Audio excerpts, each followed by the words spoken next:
Right. Actually, do you know what? Let's check. Are the overlays still broken? Looks like they are, yeah. I don't know, guys. Don't know what to say about that. It's very strange. Anyway, welcome, everyone. Let's get going. And I know I'm a little bit early. I was going to do a story playthrough today. Like our second story playthrough. But I'm actually not going to until probably tomorrow. Just because I'm really not feeling it today. I'm really not. I'll tell you what, I played a bit of the patch last night. Did some of the new lore things. Kerry showed me around. It was pretty cool. But I have to say, I'm really not into this patch for some reason.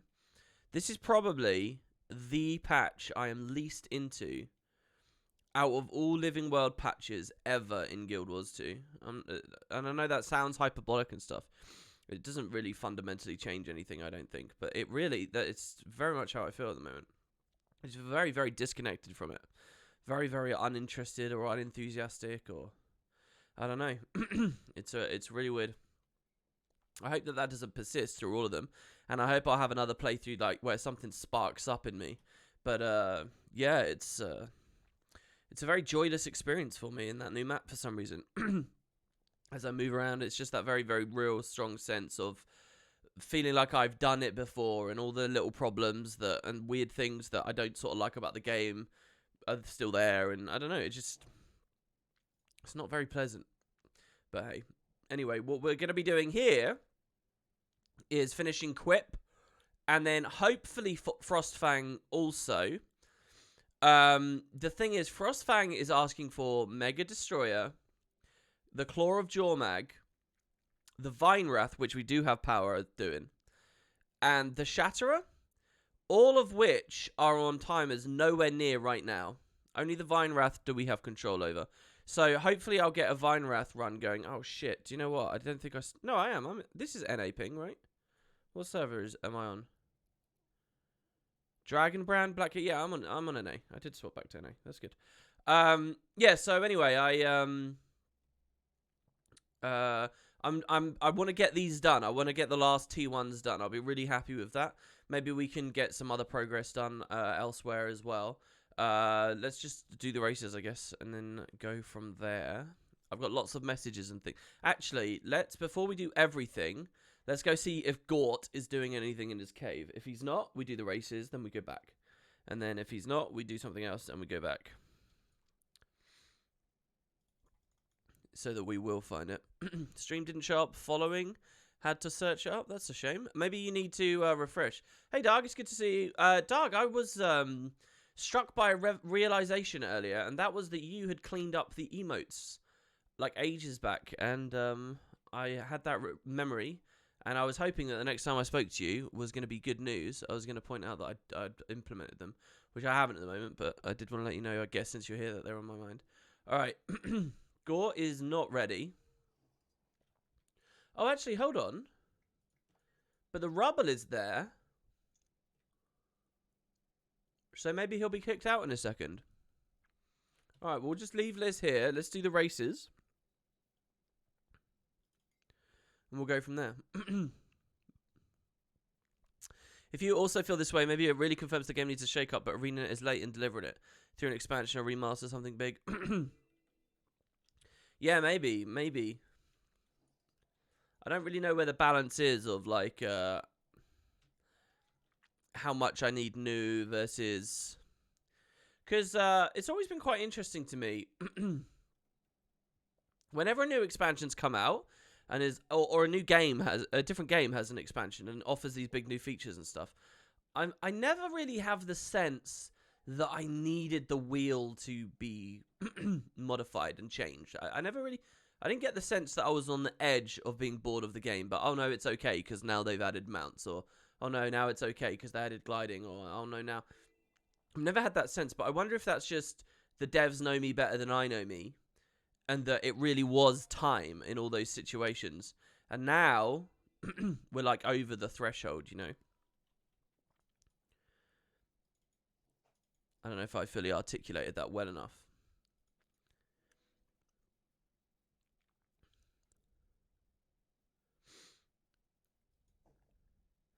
But it might be other things as well. It's just I think the sense with Guild Wars 2 right now, I think it's really, really undermined. For many years I've had like quite an optimistic sense that the game doesn't need to have a shelf life. The devs just need to accept and acknowledge and embrace that, and just do fun new initiatives and try new things, and that's it. And that if they just go for new things, what would there ever be to, be disappointed about? As long as it feels like an active, developed, happy game where they keep pushing the boundaries.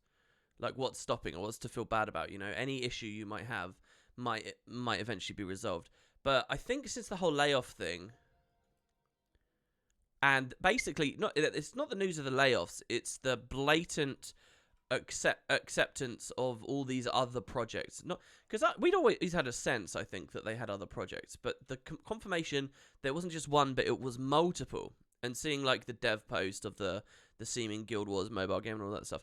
Now that stuff is really blatantly out there and nothing's come from it, it's that sense that they don't really care about Guild Wars 2 going anywhere that feels weird, that I think that has really undermined a lot of it. Because now I have way less optimism about stuff. Like, I have less optimism that they'll get up and say, fuck it, let's do another LAN for PvP. Or, fuck it, let's do a big change to World vs. World, Or, fuck it, let's do a big change to PvE. There's no expansion site. It just all feels very... like, it's on rails, buying time. Do you know how Guild Wars 2 feels right now to me? It feels like we're in the War in Crater for Guild Wars 1. Like, War in Crater for Guild Wars 1 felt like the twilight years for Guild Wars 1. The something extra to sustain an established player base. And, are we back on this again already? I guess we are. It felt like the something extra, and it was just there to get us to the next thing. That's what War in Crater felt like. But that was all okay, and that was all fine, and that was all exciting, because we all knew Guild Wars 2 was coming, and Guild Wars 2 was what they were working on, and people were generally excited about Guild Wars 2. Yeah, some people were burned by the announcement and thought, oh, for fuck's sake, blah, blah, blah. But most people were just really looking forward to the new MMO, and we were kind of all invested in their next thing, So there was a lot of optimism and excitement. It feels like Guild Wars 2 right now is in that War in Crater stage, but with one fundamental difference. And that's that we have no idea what they're doing. And to me, I think that feels that might be a part of it. Like, what did I see? I saw I was browsing a Reddit, a gaming subreddit last night. What game was it? Oh yeah, there was I saw a headline. I didn't go much further. I talked to you guys about this recently. I saw a headline though about the studio director or something for the new Lord of the Rings MMO. If you guys don't know, there's a new Lord of the Rings show being produced by Amazon. They're doing 2 seasons at once. They're producing them back to back so that which I kind of like because it kind of mirrors the whole way that Jackson redefined things with the trilogy, right? Producing all 3 of those at once. Anyway, there's a big new Lord of the Rings thing that's going on at the moment in development, and coinciding with the new show, there's also, which is on Amazon, one of the Amazon game studios is also making an MMO, a Lord of the Rings MMO. And anyway, there was some announcement from their guy saying that they're building the Lord of the Rings MMO to last forever. And I know that's one of those empty, platitudinal, foolish things that you could expect any game director of their newly releasing MMO to say. Because, to be honest, to the mind of the public, what really is the difference between forever and 7 years or whatever? Everyone, ArenaNet would have said the same about Guild Wars 2. And it could be empty and whatever, but there's something really big about feeling like the game, that it's a game being made by people that aren't looking to move on from it, But with Guild Wars, I feel like, and maybe I'm wrong to feel that way, because it's kind of like, just because ArenaNet are kind of coasting with Guild Wars 2, they've got all the core stuff in place. They know they don't care about World vs. World that much anymore. They know they don't care about PvP that much anymore. They know they don't care about some of the more hardcore PvE elements that much anymore. That just because they're coasting, just because what they kind of landed on is a Living World episode every now and then, just because they're coasting, it doesn't mean that they don't want to do it forever. It's just maybe I should be happy with the idea of coasting forever. I don't know. I think that's the little kink in it right there. Maybe I don't know. It's just not that optimistic. Waiting for WP to mention an MMO design to end after a few years. No, I wasn't going to mention that. I still do think that's a cool idea, though. If I had any technical talent at all, I reckon I could... I reckon I've got big ideas that could go places for sure, and I think that's one of them. Chandel25 says, stop crying and enjoy the fucking game. Oh, well, that's a brilliant insight, dude. I'm not crying. I'm having a discussion.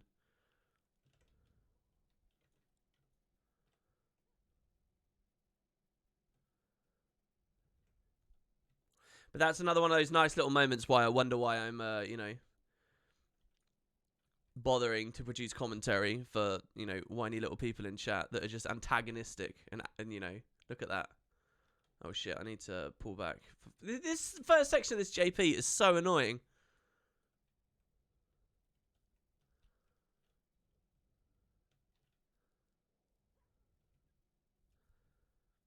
Did I miss a rant about the community being me crybabies about the new release, or I'm just in time? No. I'm very disconnected from the community at the moment. I haven't really... I genuinely on this... One of the big things about this release is I'm not angry with the release or upset with the release or anything like that. I'm just not into the release. That's all my statement was when I turned on the stream today. Fuck's sake. It's that this is, of all the Living World releases, this is the one I feel like super disconnected from. I just have, like, there's just no enthusiasm for it really at all. There's just really not much joy there, or like, I haven't really watched any of the dev streams. I didn't read the blog post about the mastery stuff before. I'm not interested in what people on the forums have to say. I'm not interested in what people on Reddit have to say. I have basically no motivation to get onto the map. I'm just completely disconnected from the map. I'm just 100% just like a blank slate. Holy shit. There's no hysteria there. I just find that's kind of interesting to me. That this is genuinely the most disconnected from a Living World map I've been. Okay, I'm going to stop talking now so I don't fail the most baby jump in Guild Wars 2. It is weird though, because it feels like a jump that's requiring swiftness. What? I keep falling down the inside of that.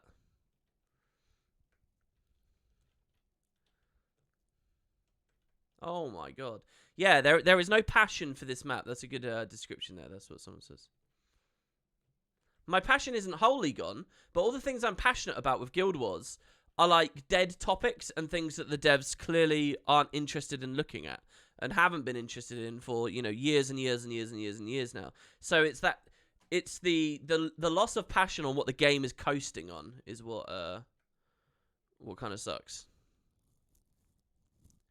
Yeah, Valen you haven't even been to the new map yet. Oh, Jesus.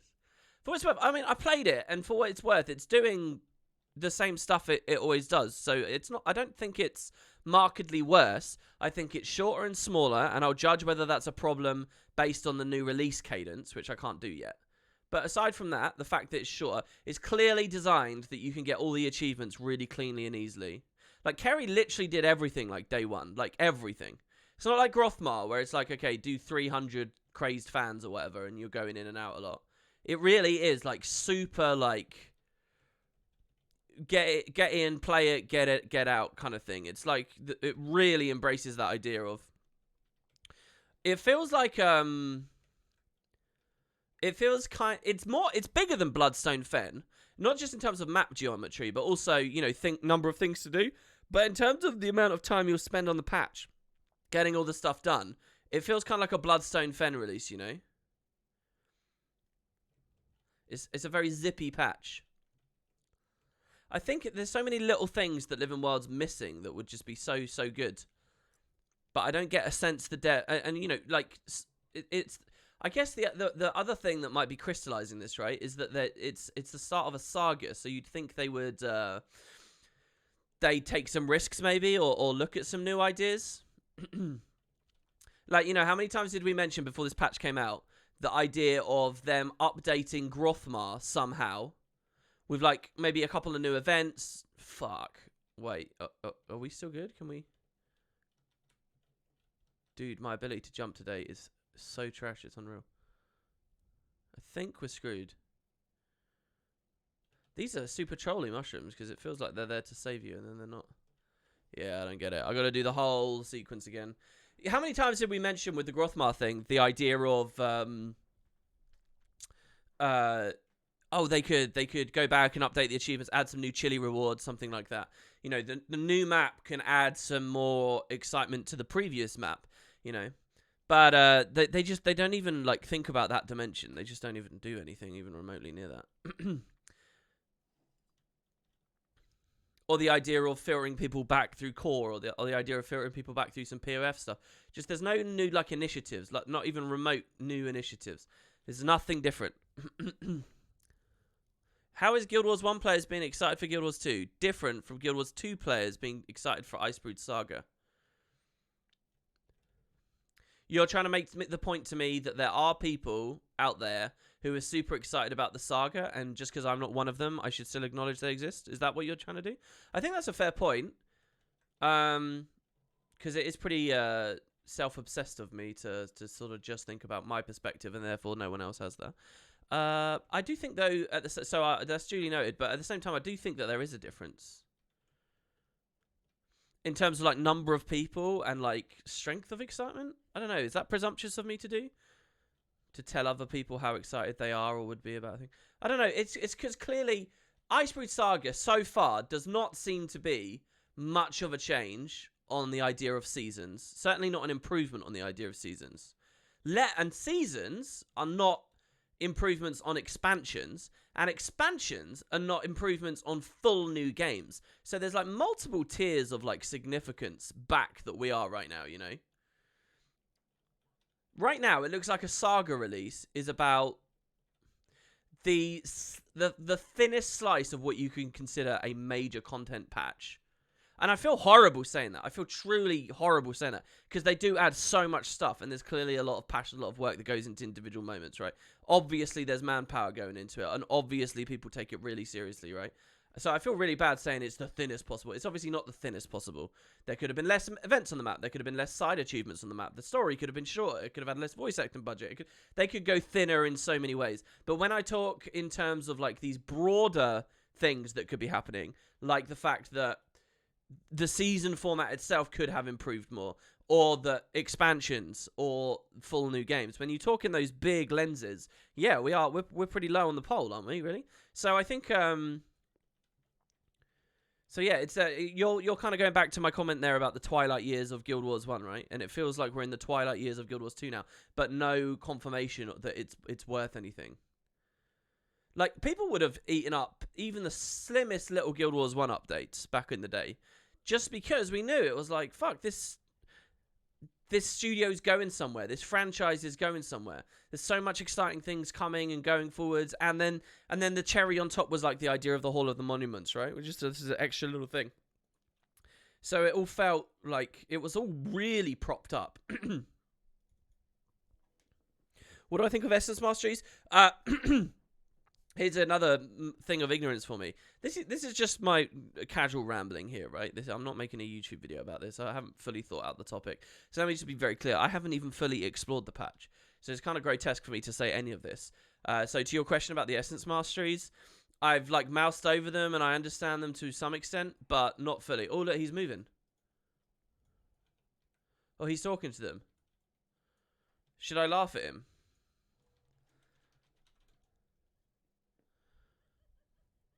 It's point and laugh at Gort when he has been kicked out of his home. So I'm not going to kill any of the Ettins. This event finishes in like a second, so we need to be careful.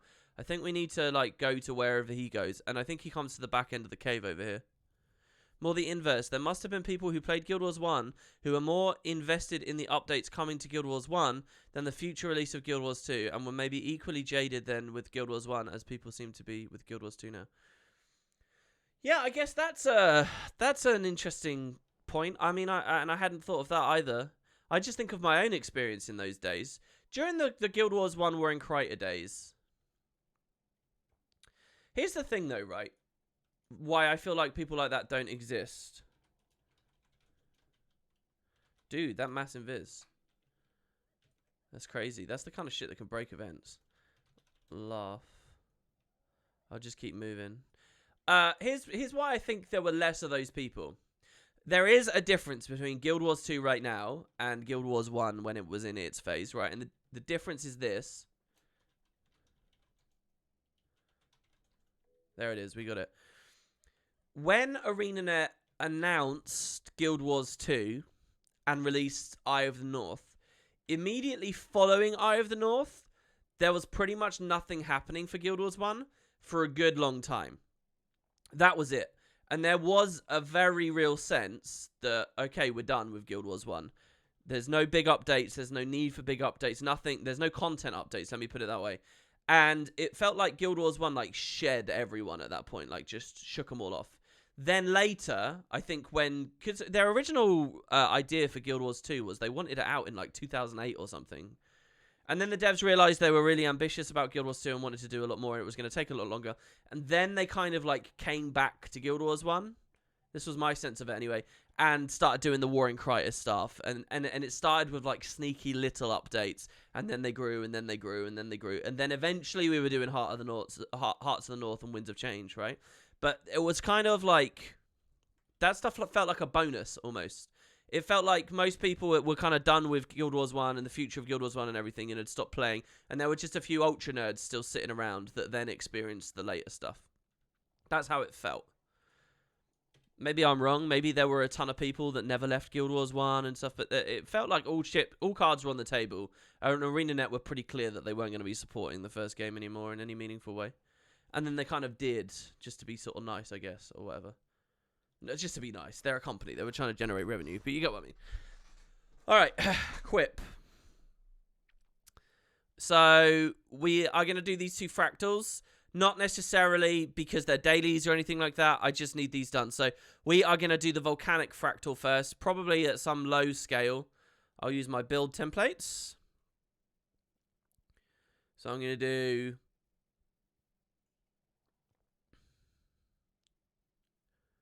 This is supposed to be Soothing Mist Arcane support, and yet it has Earth on it. So let's fix this. Let's go Evasive Arcana, Heal on Swap. Now, if I gain Vigor when I crit, does that proc into extra endurance for me and latent stamina? I've never really tried that combo, but that's fine. And then Soothing Power. Okay, this is fine. So we do that. That's that. And then this one is unnamed, but this is meant to be Aura support. Why is the top GM selected there? That's strange. I don't care about that. Wait, what the fuck is this build?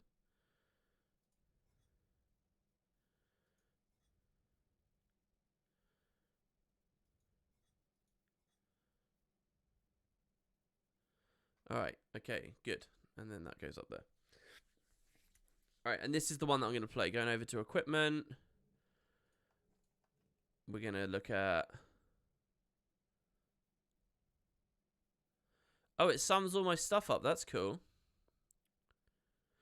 So we just click Minstrels.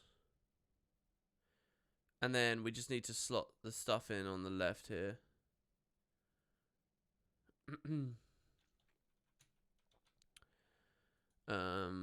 You guys can join. I'm on North America. You're welcome to play with me if you'd like.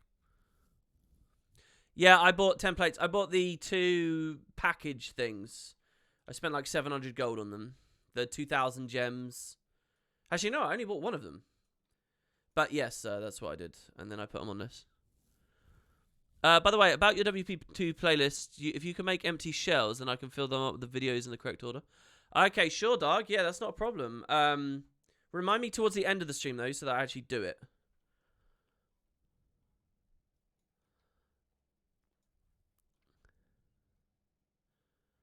Now, that's Zealots. Here's the Minstrel stuff. This is going to be overkill for fractals. I'm well aware. But I'm just doing it for the... I don't know, the templates. So our concentration is going to be, like, really fucking nuts over the top.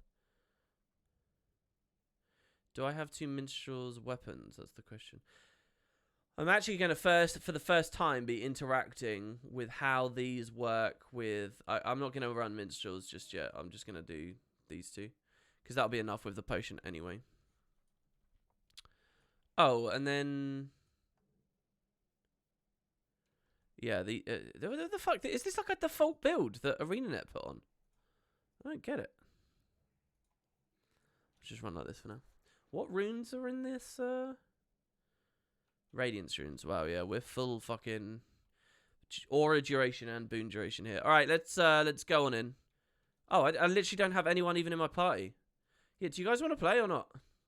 We are giving it a shot at fractals to do. Oh, I need harpy pheromones as well. Yeah, and I've got them on this. I mean, I'll just do the lowest scale if we don't get many people. So volcanic is 1. I mean, fuck it, we'll do volcanic 1. Why not? Then we'll see how many people have joined for the other one.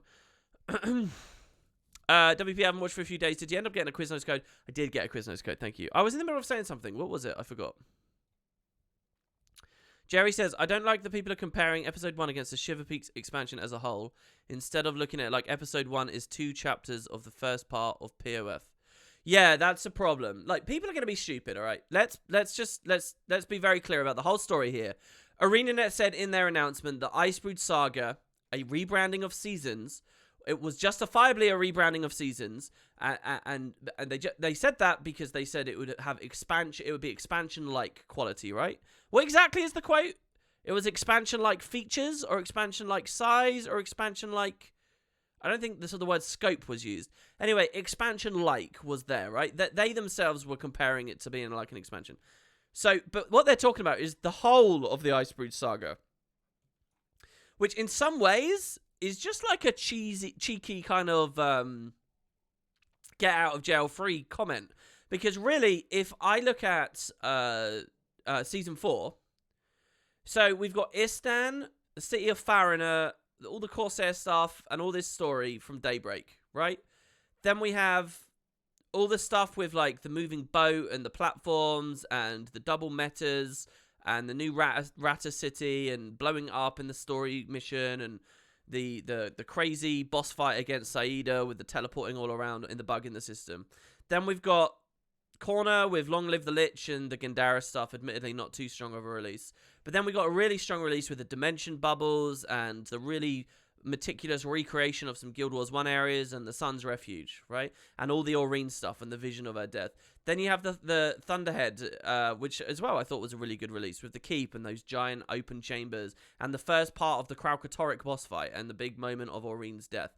Then you have Dragonfall, which has all that, I think, cool environments based out of the Mists, all the other parts of the Kralkatorrik boss fight and the finale and stuff. You've got 6 big moments here.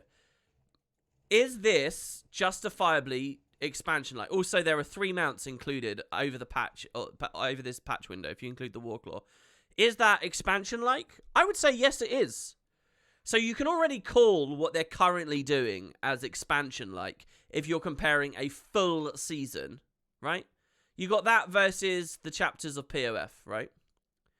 Definitely POF has certain qualities that Living World Season 4 didn't have, namely like the freshness of all the new assets and the mounts existing as a new initiative altogether.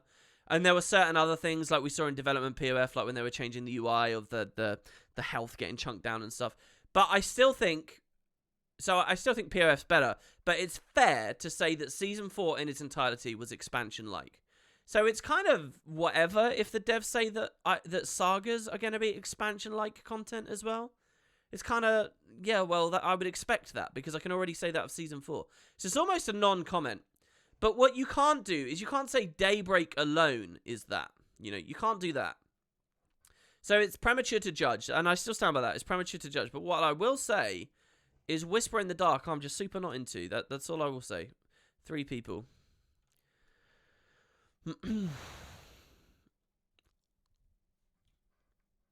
By the way, do you think... also, the other thing that I'm kind of clinging onto at the moment is the whole Team 4 thing, you know? Like, what is Team 4 working on? What's their secret thing going on? I think that there's a lot in that, and I really want to know what Team 4 is or what they're doing, and because that's a sense of something exciting and format changing on the horizon. Do you know what I mean? That is of note to me, the Team 4 thing. Let me drink a potion here. Where are you, potion? Here you are. I love that I can drink that in combat. Okay. By the way, do you think Team 2 made this release had something to do with quality, or do you think they've equalized the quality between the different teams? I think that the prologue was just a full-fledged release. Personally. Dude, 4 seconds of alacrity from Sound School feels pretty good. I do think that the prologue was just full-fledged. And this is the first one we've seen since, you know, early in the year layoffs and stuff. But I don't know about specifics beyond that. I might know more if I'd been watching the streams from the devs, but I haven't, so you never know. This is overkill. Oh well. We still have 2 party slots. If anyone in North America wants to play with us. Team 4 probably doing a new Stronghold map as a part of next year. No, I don't think it's that. I think it's going to be something like... Well, all right, let's hear it. Chat, come on. What do you think Team 4 could be doing? And if someone wants to prompt a little bit more discussion from people, and I'll read out your suggestions, we'll talk about it. Maybe there's a YouTube video in this, actually. If someone wants to do that, I can... if someone wants to drop some information just about what we know of Team 4 so far. A solo endless PvE dungeon. So you just want a solo mode for Fractals, do you? How hard are you going Fractal-wise? I'm new to it, so I don't want to join. No. These are super low scale. We'll take anyone we can. Look, when we do a North American stream, we tend to not really get anyone joining. So just anyone. I'll accept the... It's like the PvP team. Like, there's not enough people that even show up, so we'll just take anyone and everyone. That's literally the situation. So, just join. Oh, there we go. We got 2 more. I just accepted the first one I could see. If it was daily Fractals, you'd have joined? Yeah, I guess because it's not daily. That's fair. I'm being a bit mean to NA here. That's fair. Let's get our boons. Okay, I'll throw the boulders. Yeah, and the time's not good for NA. I know. We had these discussions all the time. Let's go back to Team 4. Cat who says Team 4 revisiting old maps. All right, but what do you mean? I'm not sure I'm on board with that, but only because I don't know what you mean by that. I feel like it's going to be something new. Here's something I think Team 4 could be doing, especially considering they were the festival team, right? Super Adventure Box World 3. I think that's a legitimate Team 4 concept. I think people will be happy about that. I think the devs would be excited to do that. I think it's an outstanding thing that they should have been going for a long time. So I think Super Adventure Box World 3 is an idea. I think the timing works out as well. From when we heard that they started, I think they could have been established and basically seen that they have 3/4 of a year to produce the world. So you weren't that much off with April Fools, maybe, yeah. Do I think that Team 4 would be capable of a Living World Season 1 re-implementation or something? I'm not sure. I would love it, obviously, but I'm not sure I actually see it as realistic.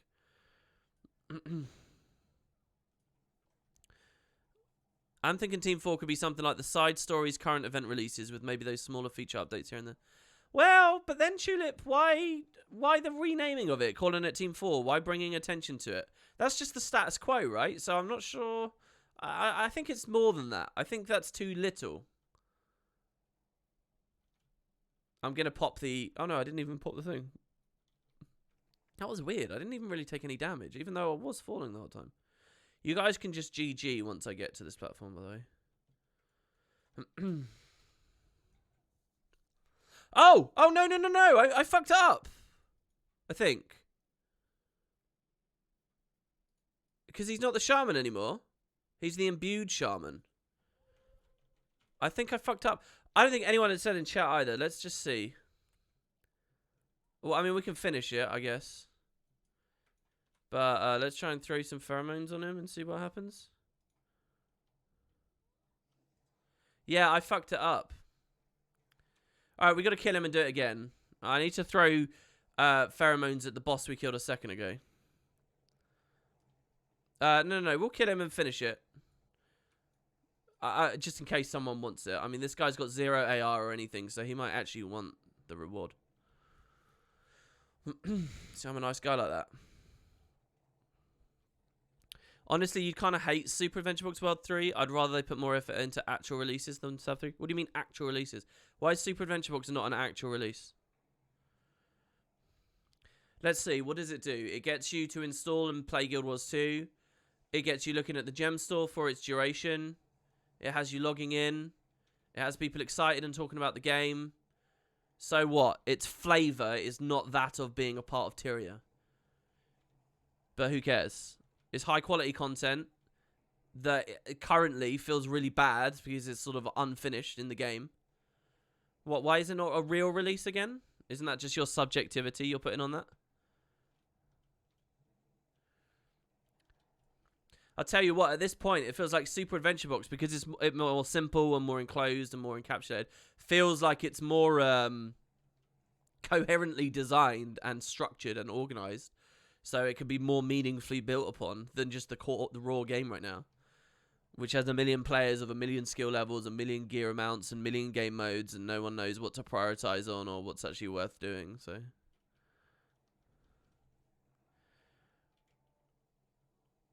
the only reason I wouldn't want Stab 3 is because it's basically Josh Foreman's baby. Kind of weird not to have him working on it. I think that's wrong as well. I think, yeah, he was obviously a big part of it, and I think conceived it, right? And, you know, it was a big part of his experiment and stuff. But he did not single-handedly make Sab. He did not single-handedly do every decision. He just kind of became like the poster boy for it out here in the community. But I've always kind of hated that sense there. I've always felt like there's probably a bunch of guys that worked on that and never get any credit, ever. So what, no one else is capable of doing it? Please. Please. I mean, it's been years as well. Even if you had the guy himself working on it.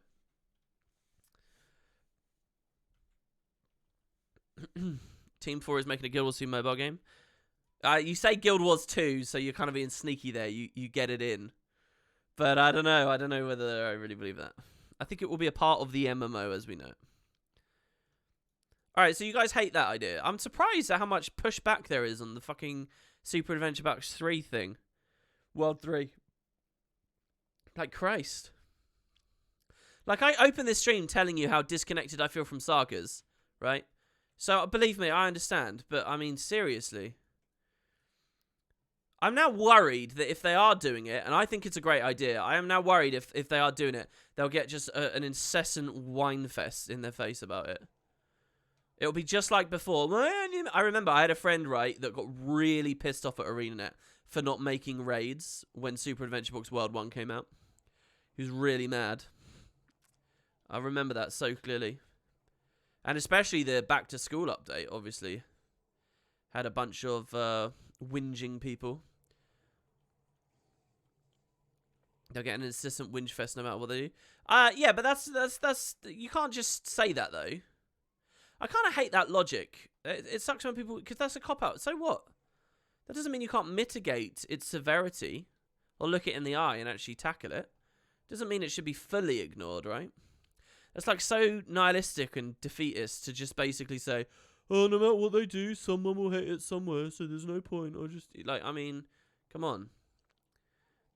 Let's be nuanced people who can appreciate context and severity of whining and, you know. There are layers to these things.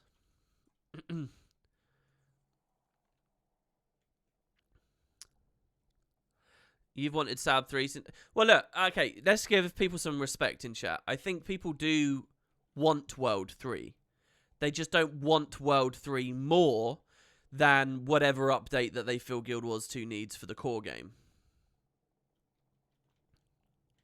Like, would I pick World 3 or a serious look at I don't know, Would I want World 3, or would I want, more funding for the competitive teams and maybe a LAN or something? I'd pick that. I'd pick the LAN and the competitive thing. Or would you want World 3, or would you want some World versus World funding? Or would you want them to, would you rather the team be on something else over than World 3? It doesn't mean you hate World 3 altogether. It just means that you think the game needs other stuff. But even with all those things in mind, I'm trying to be realistic about what I think the devs are doing. There's a big difference there. What do they care about is the question, right? Because they clearly don't care about large sweeps of Guild Wars 2. Otherwise, we would have seen movement on those areas a long time ago. What do they think they can earn money with? That's the other thing, right? That's why I made the points I made earlier. I think they can make money with Sab World 3. Oh, yeah, pheromones. Yeah, I got it. I don't know whether I can do it before the bubble. Obstructed. We'll wait for him to calm down. This is kind of a cool platform here, really. The idea, I know we could walk up to him, but I don't want to get knocked off or whatever. The idea, he doesn't get LOS shooting down, but we get LOS shooting up. Okay, cool. There you go. That's Quip. And then the last one is a really long fractal, annoyingly. It's Cliffside, and we realized we needed to throw the pheromones at the guy. Moments after we did, but hey, the other day.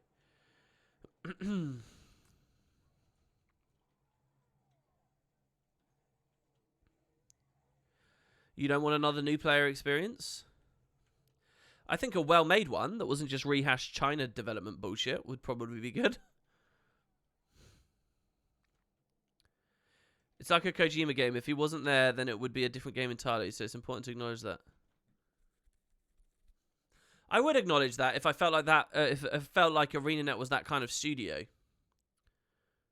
But I don't think they have. I don't think they're the kind of studio where they have individual guys with big ideas that dictate large quantities of people in those large positions like that. I think they're hugely collaborative and hugely defined by what the community's whims are. A lot of the time, I think a lot of what they try to do gets distilled and boiled down to basically nothing. I don't think that it's the same kind of environment at all.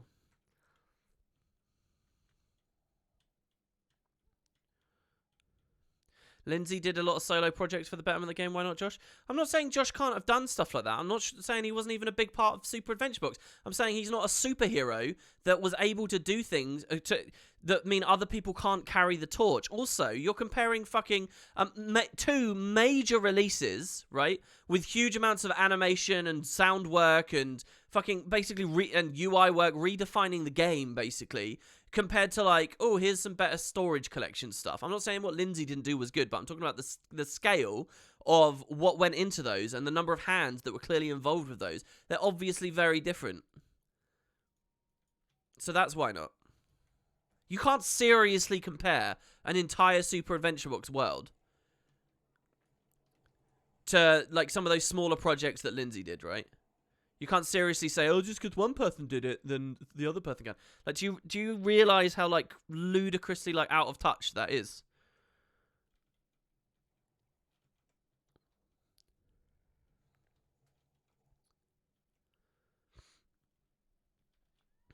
So anyway, I can swallow that one person does a lot for a thing. I definitely can. But what I can't swallow is that just because that happened in the past, it's now like sacrosanct. It's ground that cannot be touched anymore. We have to consecrate Super Adventure Box now that dev isn't there and never touch on it again. Like, what kind of defeatist, like, fucking sad world are we living in if that's genuinely how we have to treat that? That's what you're telling me. Can we not have a Super Adventure Box in Guild Wars 3 either? Does he own that now? Is that it for good? 10 years from now? 20 years from now? It's been 5 years, guys. Maybe more than that. Has it been 6 years? It's been over half a decade.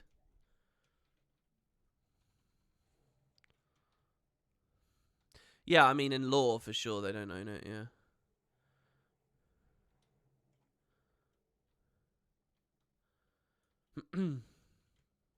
Ooh.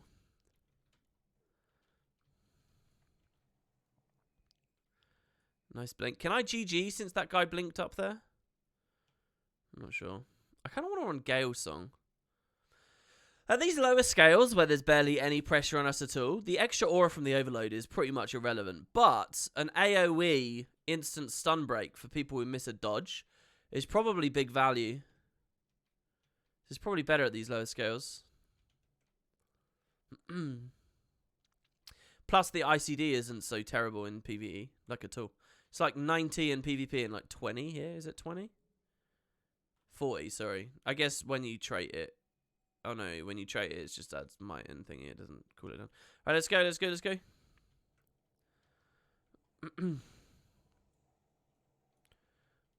I should have stabbed up, probably. I will get one. I'm only going to be able to hit this once, I'm afraid. You guys have to do it again. Chat's right. If Tim Burton doesn't direct Batman, then the movies will suck. Yeah, exactly. That fucking Nolan poser. Like, what does he think he's doing? I know we all like to forget, but he did produce some of the shittiest Batman movies to have ever existed in the last decade. What a mistake. What about Team 4 working on Season 1 replayability? Yeah, did I say that out loud? I do think that that's like a possible thing.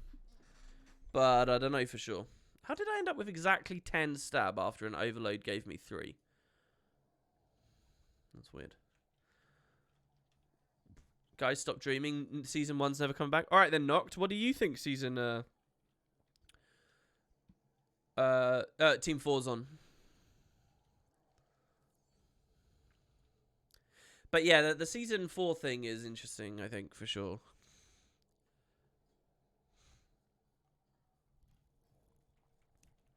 Did I just call The Dark Knight a bad movie? Yeah, I was joking, though. So was the original guy in chat, I'm sure. There's a little bit of sarcasm going on there. Just a wee bit. All 3 are just okay. Don't be crazy. They're great movies. Just okay. They're very good movies.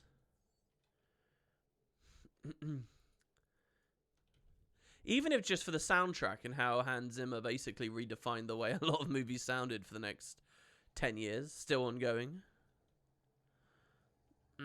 You don't care what they're doing, but it's not Season 1. What do you guys think about it being a new, like, feature thing? Like mounts, you know? What if Team 4 is basically, like, the new, like, they're like a technical team working on some new, like, fresh, like, concept for the game? Like they're making fishing, or they're making boat warfare, or...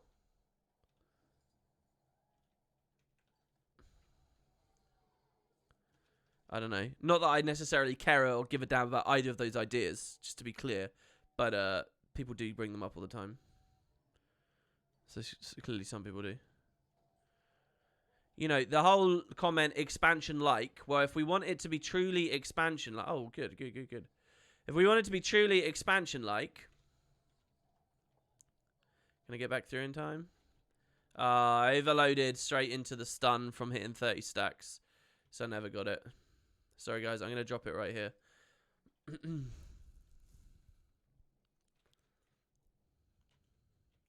23 minutes until the new Half-Life game announcement. Are you hyped? Not until you said that. Are you serious? I know that there was like some sneaky updates to Half-Life 1 recently. I know people have been talking about it a bit.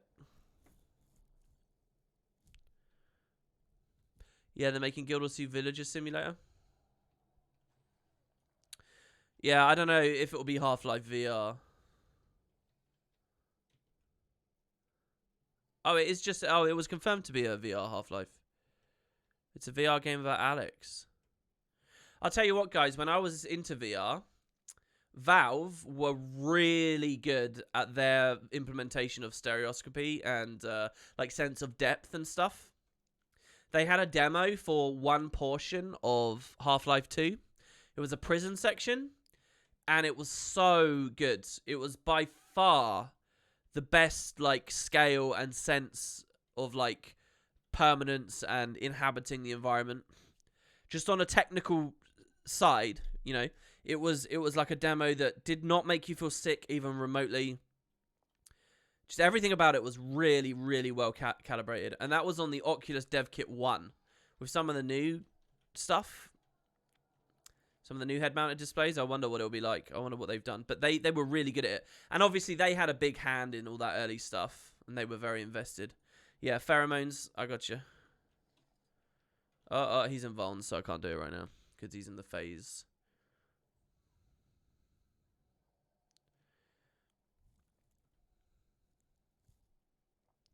Yeah, I think Valve were really, really, really on the ball with it. So I'm more excited to hear about any kind of initiative from them than anything else. Okay, so we stun break, swap to cancel cast, and then just press the button. Interesting. It didn't work, so I wonder if it's because we need to do it on the first phase. Oh, no, no, no. In response to Colossus bowing to you, eat too much candy corn. Shit. Alright, that's fine.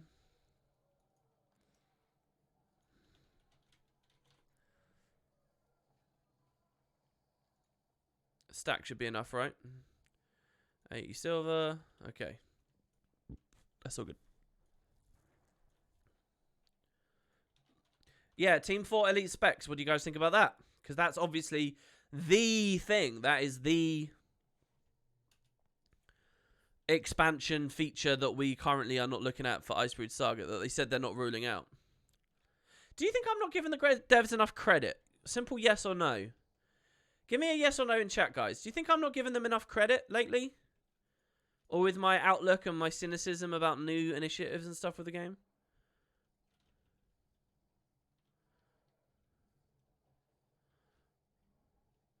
No, I'm not giving them enough credit. No, no, no. All right, people are more optimistic than me there, then. Nox says, I think you give them too much. I think you're giving them enough. No, not enough. Most people say no. I think you're giving them reverse too much credit, not enough. Enough? No, nobody is, but there's little room to speculate.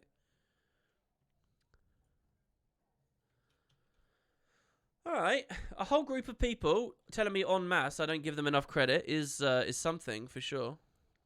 I can take heart in that. Shit. Looking at chat and getting teleported in fucking T1. That was a weirdly phrased question. What's weird about it?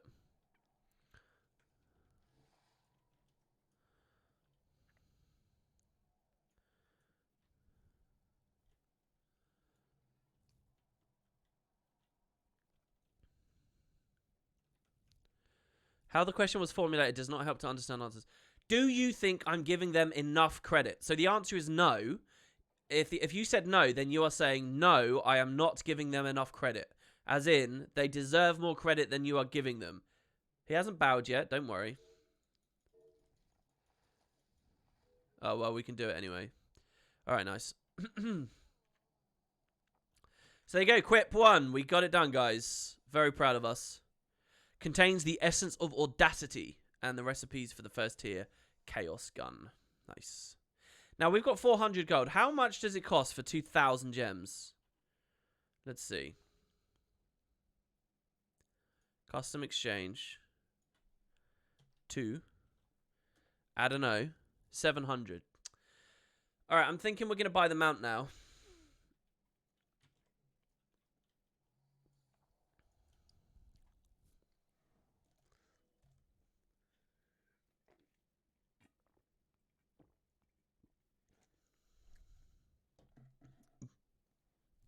Oh, friendly miner, I responded to you on Discord. Glad I can catch another stream. Ah, yeah, okay, let's do this as well. Well, hold on. Let's do it this way. Right, we're going to kill the Vinewrath next, guys. So I'm going to look, see if there's any squads up or any maps up. If there's not, then let me appear online for this, I guess. Open world. Wild bosses. Nope. Oh, wait, Jormag. Isn't Jormag one of the things I need? Have the timers really pushed that far already? Oh, shit. Claw of Jormag's up, but he's been up for ages. No, I need him for one of the things. I need to do one of the jars. We got to log on to the engineer. How is it Jormag already? What? Okay, hold on.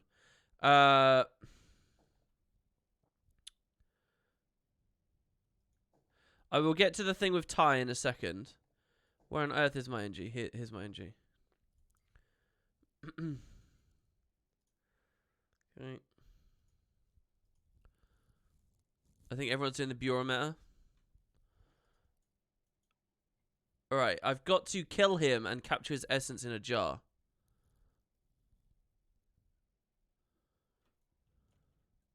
The sky is calm and Jormag's lieutenant has been driven from Protoscorch Sound. Is there a chest on the mini-map? Or the big map even, I think it would appear. It would be here, wouldn't it? I don't know, actually. I guess I missed it. Shadow Behemoth is next. Alright, Mega Destroyer is the next one. And it's happening at 8:30. So if someone can remind me, at 8:30. Did I chat the game I recommended getting over it? No, I didn't. Alright, okay, so... Yeah, we do have all the jars. That's fine. Now, we are going to do a Vine Wrath. So, nobody is squadded up for it, right? Okay, good. So, I'm going to create a squads. I'm going to do it as a red tag. Oh, no, here you go. Wait, this is Reba and Chest Train, right? I'll just join this. And then we need to kill the Vine Tooth. Good NA. Well done. Active NA. Good to see it.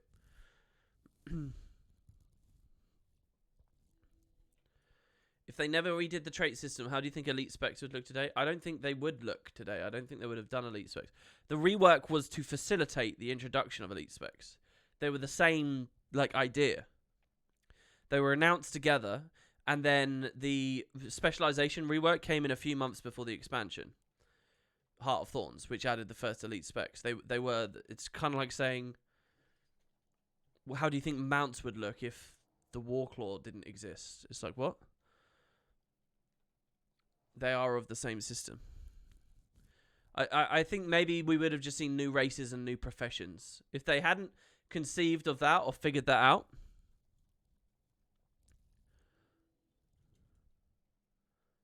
I think it would have just been professions and races the whole way. Alright, okay, anyway. So yeah, we're doing this so that we can fill the jar up. And the jar gets filled with...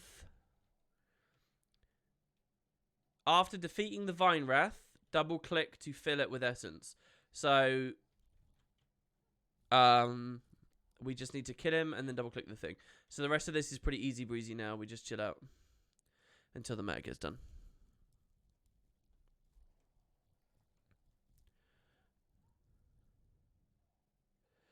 And as an answer to the question, I think constructive criticism is good, but it's important to keep it constructive, not get carried away. That's funny that you typed that message. That's kind of a funny message because I think there's nothing constructive about your message, which is kind of, there's some irony there. I'm trying not to be rude or anything there, but that's pretty funny. Yeah, I think you're right. I think that's obvious though, everything you said there. Let's go to Ty. So Ty just whispered me. Ty was the person that tried to go to Quiznos the other day, and he was in Philadelphia, and I was like, oh man, I wonder how Philadelphia looks, or like, is it how I imagine it? Anyway, they took a ton of pictures. How do I get these on stream for you, though, easily? Oh, Ty, I can't really set these up to get them on the stream easily, but they're very nice. I'll probably put a link for you guys. If he puts them in an album, Ty, can you put them in like an Imgur album? If you do that, I can get them, and we can show them to people that way. But yeah, they're really cool. They're really nice. But you said to me you're curious to hear how it compares to what it initially looked. Kind of how I imagined it, but, you know, I was imagining like a vague idea and not really fleshing it out with detail. And then you give me the pictures and they're like they're more detailed than I could have ever comprehended, right? So anyway, it looks incredible. Looks really, really cool. So apparently it's around City Hall. And he quite enjoyed taking the pictures. Jerry says another set of Elite Specs would most likely destroy WoW vs. WoW and PvP balance even more than it is now, as balance stands. Elite Specs shouldn't be introduced ever again. I don't know whether I agree with that. I think that's too jaded. I think that's too cynical, Jerry. I think you're right. Of course, you're right. You're absolutely right. But what you are lacking is the imagination on how they could be implemented in a better way. And I say that if Sagas is the way forward for Guild Wars 2, we're not doing X-Packs or big things anymore. I say that it's actually to Elite Spec's benefits. You just add one per patch. And then it doesn't destroy the game because you can see exactly what's out of whack with the new Elite Spec as it comes in, and you can balance it to be in line. The problem is adding 9 at once. And you've got all kinds of imbalances to deal with, and you just can't respond or react to them in any way, really. You got to figure out, like, how they're in balance compared to what currently exists, and how they're in balance together, and how they're in balance when coupled together against other combinations of things that are also new and were also old. It doesn't make any sense. So it's like a good example for me is, obviously a lot of shit was horrendously imbalanced with POF, obviously, right? But I really like Firebrand and Scourge as an example. Because the Scourge was, like, leagues ahead, right? Like, ridiculously OP. But so was Firebrand, and they opposited each other out. So they're kind of held in balance, but it's not really balanced when you compare to the previous status quo. And it takes so long to unpack that. And you kind of get caught in this game of, like, you can't nerf one without nerfing the other too much, because then you have all these problems. And it looks like Firebrand shouldn't be nerfed anymore. But it should. It's just it needs to be nerfed in tandem with the other thing. You get all these crazy complications from having them all 9 at once. However, if you add just one in, it's like, okay, well, this is, you know, if they're adding a new support warrior elite spec, where you add the one warrior support elite spec, and then you compare it to the druid for fractals and raids and PvE stuff. You compare it to the Tempest. You compare it to the Firebrand.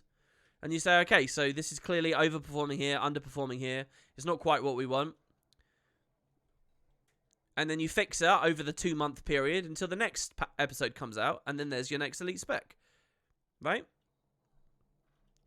And under that purview, I don't see why elite specs are, like, impossible to add or shouldn't be added.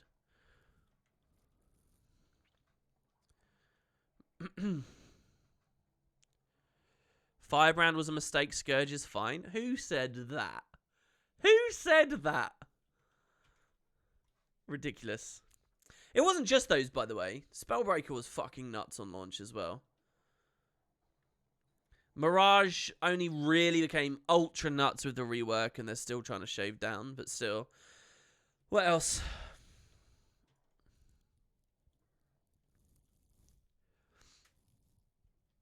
I mean, they hated the fundamentals of Deadeye, right? And chose to opt to rework it. Whether you think it's better now or not is a different question.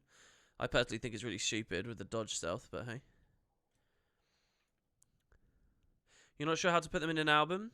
Oh, you literally just go to the site Imgur. You don't need an account or anything. And you just drag and drop over the button that says upload. That's it. It's like one click. Like literally one click. It's a hold and drag operation. 100% hard disagree. The games with the most interesting PvP metagames are things like Magic, Yu-Gi-Oh!, League of Legends, Street Fighter, games that tend to have tons of characters. Yeah, most of them end up not being very good, but with a shotgun approach, you're going to end up with at least an interesting meta at the top end. How does my suggestion not accomplish that? Over time, you still get 9 elite specs. I'm not saying just add one and then that's it. I'm saying add one and then add another one. I'm just saying spread them out and actually have attention to quality and control the balance as it goes through. That's what I'm saying. And then there you go. Unless you were 100% hard disagreeing with someone else. But yeah, I think that works. Imgur shit on mobile. Oh yeah, don't ask me about on mobile doing it.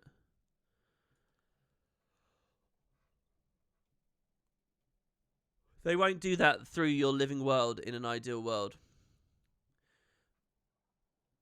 Why wouldn't they do it? What was it? Give me a counter argument to my suggestion for elite specs as a part of a saga. Someone give me a counter suggestion. I don't know why we're even having a conversation about this. Are you guys crazy? If they actually had a saga episode announcement, if it was like with episode 2,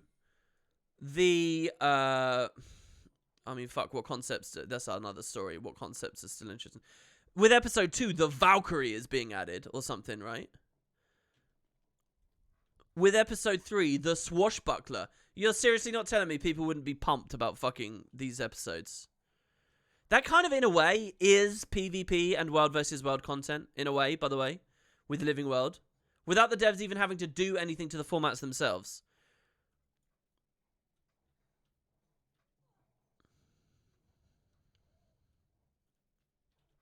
Your approach is too careful. The second one build flops, everyone expects the development team to grind everything to a halt until it's good. What? Who said that they would do that?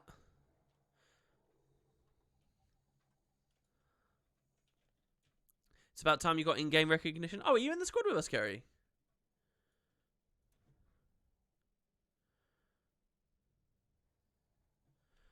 It's the opposite of content. It makes those game modes unplayable for months on end.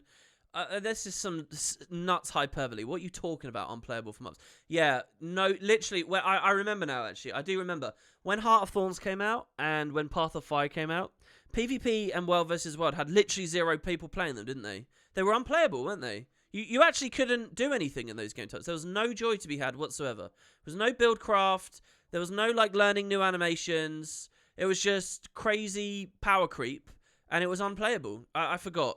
I did forget. I'm really sorry. Like, literally no one was in those game modes.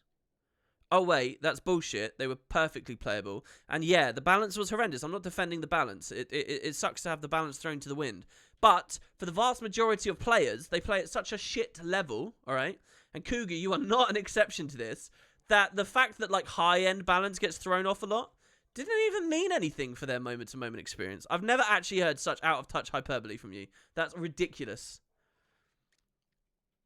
Please. They had one new Elite spec with a Saga episode, and all of a sudden everything's unplayable. No way.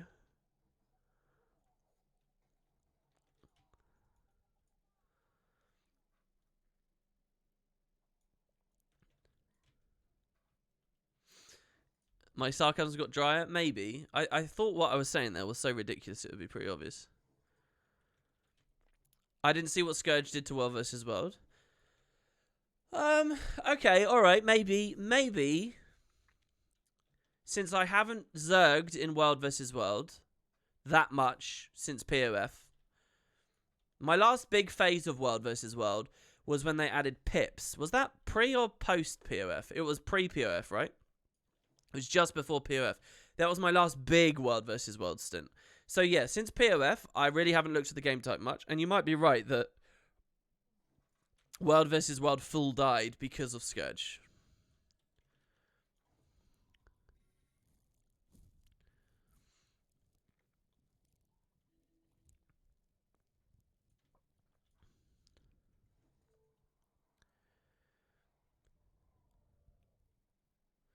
The reason you don't want to introduce one elite spec per patch is because everyone would play that class and it would be in every format for a week or so. Okay. I don't really believe that that's true either. I mean, you're stating that like that's a fact, but I don't think that that's true. I think a lot of people would like to play what they already do. I think a lot of people wouldn't consider themselves as mains for the profession that is that elite spec, you know. Like, if they add a Necro elite spec in episode 2, I can promise you, whether you're in a competitive format or a PvE format, a fuck ton of people will not play it because they don't consider themselves Necro players. Or because the elite spec is wielding a torch and they don't like the look of the torch weapon. Or because the colour of the skills are green and they don't like the colour green. And they'll say, fuck it, I'm not playing it. Or because they just got into another area. By the way, it literally doesn't take much to re-incentivize established builds as well. If I see a patch note comes out on some like shoddy GM, all right, let's look at my current GMs. Like Bunker Down, okay? If they add a new elite spec, but it happens that with that balance patch there is one engineer change and it buffs the damage on Bunker Down, then I might want to play engineer for that patch just because they buffed Bunker Down. And maybe I'm an NG main and I'm like, all right, I'm going to try a Bunker Down build now. And now I'm still interacting with the new elite spec, so it still feels like new in the competitive formats and the PvE ones. I'm still seeing the new animations. I still have stuff to react to, but I'm not necessarily just playing it. So no, I don't believe in that. And also, I'll kick you while you're down as well. Look at games like League and stuff, right? What I'm saying with the elite spec thing is pretty much what League does when it adds a new champion every now and then. Like, how absurd to say, oh, they shouldn't add new champions to League because they're imbalanced when they get added and everyone just plays them. Both of those facts are true. And yet you're not seriously going to tell me that League is a worse game for expanding its champion base over the years. That it doesn't get everyone excited when they watch the trailer for it, and people are all into it. I know that League has infrastructure to say, okay, only one per team or one per game, depending on if you're in rated or not or whatever. But still, I don't think that's a convincing argument. Yeah, and League reworks champions as well. Just as Guild Wars 2 reworks core specs and reworks core utility classifications and stuff. I really think you guys are digging super deep to find an answer that's not there. This has been a weird stream. Everyone against the Super Adventure Box World 3 idea, which to me looks like a no-brainer, and people seem to be against this idea too. Maybe it's people being devil's advocate, trying to find a conversation, but I don't know, guys. I'm not convinced. The discussion, Kerry, is the discussion is this. The premise is they should never add any new elite specializations because it breaks the balance. First of all, you can have a discussion about that. Is that true or not? That's what Jerry said. He's entitled to that opinion. I'm saying you can add new elite specialization and not break the balance too bad by doing one per patch. And not kill the development team by doing one per patch. Because my point is when you add one in, then you get a phase where you can assess exactly how that interacts with all the other stuff in the game, balance it, and then prepare for the next one. I'm saying it's a big benefit to Guild Wars 2 to do one per patch. This was something I thought they might even start doing back at Season 3.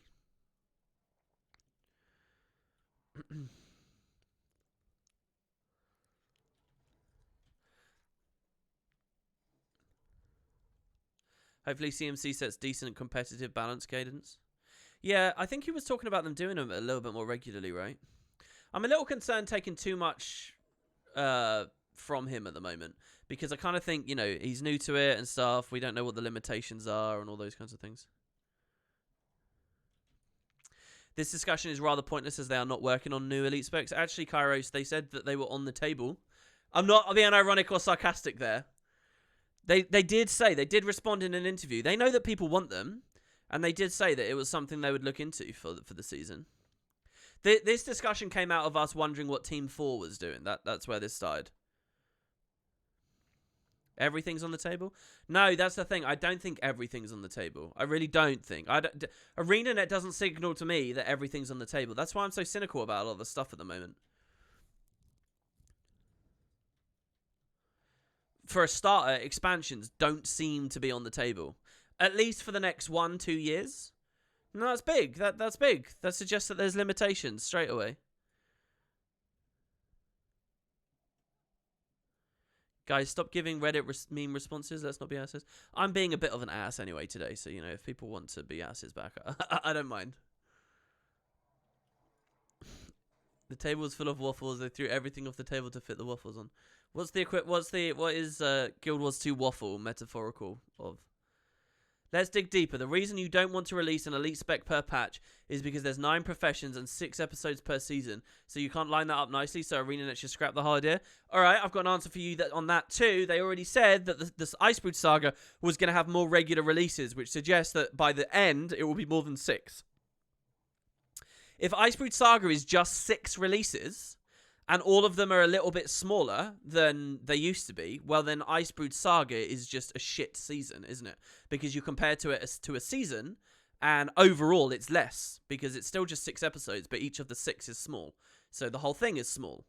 So the fact that they're more regular should mean that we have more than 6. We could go up to 9. Quite easily we could go up to 9. Or even beyond 9, as we would now need to, since episode 1's already come out and there was not an elite spec with it. They could even leapfrog it releases. What if there's a release every 2 months and it goes elite spec release, non-elite spec release, elite spec release, non-elite spec release? I really think that would be so exciting for the game, guys. Don't you guys think? Like, seriously, think about it. Imagine looking at it as a trailer. It's like the new Warrior elite spec with this patch. A new Ellie elite spec coming this patch. Don't you guys think?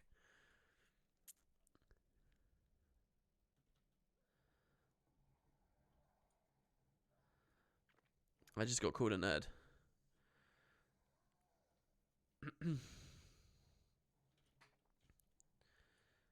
I mean, fuck, yeah. Someone just said in chat there isn't a way to generalize content releases into comfortable patterns. I think you're right. Like, wasn't one of the things with the saga? It's like the idea of what a release isn't even like the same anymore. So maybe a whole release can just be the elite spec. There's not even like a map or anything with it. It's just like, I want to use the word bonus. It's not really a bonus, but it's like, you know, that patch is the new elite spec, and it's like an icy themed thing that vaguely ties into the Icebreed Saga lore, but you know, they just let that sit. It's not replacing a regular patch. It's just somewhere along the line with it. Do you know what I mean? Yeah, like your Rev channeling Asgear or whatever, for sure, yeah. That's a good synchronization. I mean, Rev is always easier to sync like that. They should add a premium pass for Icebreed Saga. Story, etc. free, but some contents, like Elite Specs, being premium. What? No way. Look. The only way this is going to fly, I don't think they can charge for the Elite Specs. You guys aren't thinking that they're going to charge for them, are you? I don't think that's... December 2019 is an Elite Spec feature pack. Why not charge for Elite Specs?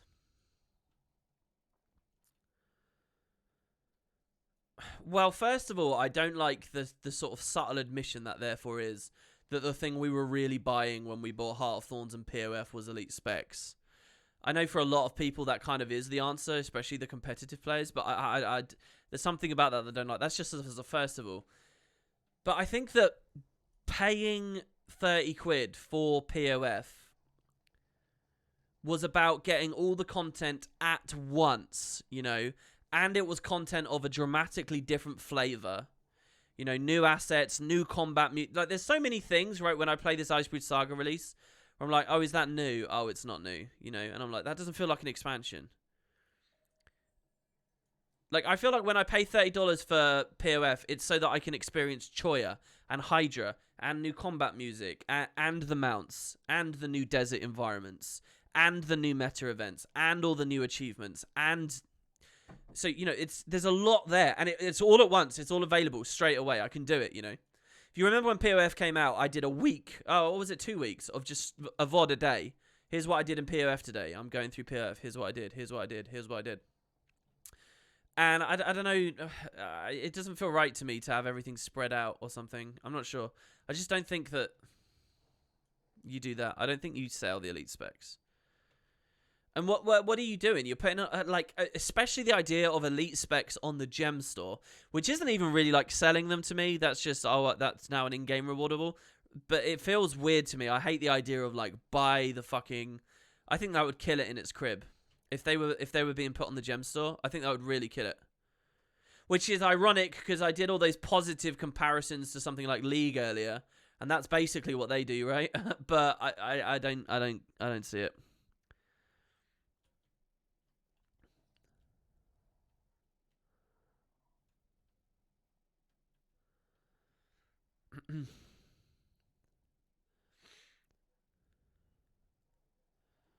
We got to recapture the cove here. Someone don't let me forget to throw these pheromones. I'm going to be really sad if I miss these. Oh, no, it's the jar, right? I need to just double click the jar. Oh, and it's after it dies, so... Other games doing things is not a reason for Guild Wars 2 to. I agree with that too. I think a lot of what Guild Wars has wasted its time on has just been because they're trying to ape other games, actually, in the past, for sure. And you'd see a lot of that if I ever made my WoW video. Oh, wow, one of the legendaries. I have not seen one of these for many years. By that, I mean probably like 2 years. But still. I guess I'll just spam my gyros. They shouldn't charge for Elite Specs. Elite Specs sell more build templates. Well, I could imagine if they were selling them, I could imagine an Elite Spec... like combo on the Gem Store where it's like buy an Elite Spec plus two build templates or 3, right? I can imagine that. So you get a template for every Grandmaster, you know. Buy the new Elite spec and get 3 templates for free, so you can create a Condi build, a power build, and a support build on your new Sentinel spec today. Only $5.99 or whatever, you know. I can imagine that for sure. I'm just going to random function gyro on him to break his break bar, because that's the way I roll. Damn it, I'm on the super speed one, not even the thing. Oh, wait, what? Oh, no, that's fine. The Half-Life website's up. Nice. So, what's the story? It's a prequel then, is it? I don't want to spoil the story of Alex in Half-Life. But I'm assuming that it's some kind of prequel story. Interesting. How do you get your character on the overlay there? That looks awesome. So there's a guy in the community called Chalakapic, and he does this incredible stuff with like overlays and work. He actually helped me massively earlier in the year.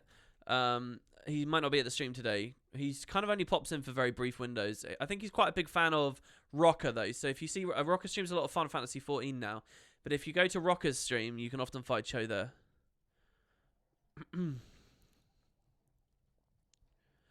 It's an adaptation of the fan-made story called Half-Life Full Life Consequences. Interesting.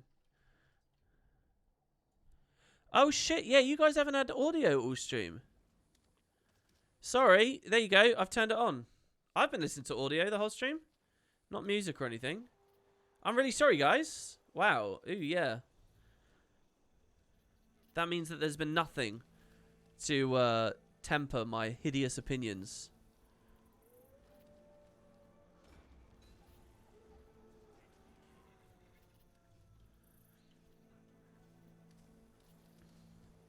All right, so are we settled on the Elite spec story? I'm right, you're wrong? I really want to convince the people who don't think that would be exciting that it would be exciting. How do I do that? I just want you to imagine the trailer. I want you to imagine the flashy new animations. I want you to imagine the pre-release speculation about mechanics. All right, come on.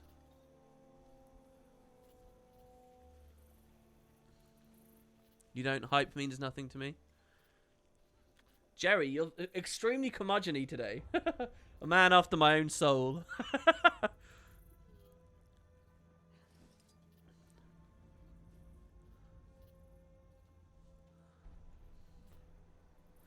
How is new content not exciting? We're literally just trolling me. I don't feel like I'm being trolled.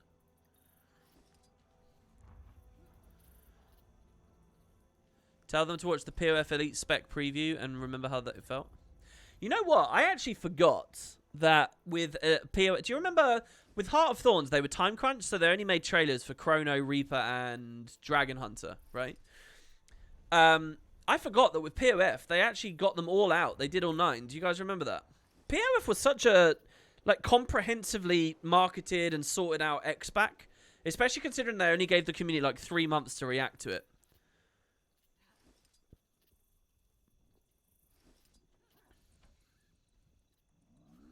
You heard it first. WP just wants that speculation video dollar. Well, I wasn't thinking of that, but yeah. I reason to be a YouTuber would be pretty good.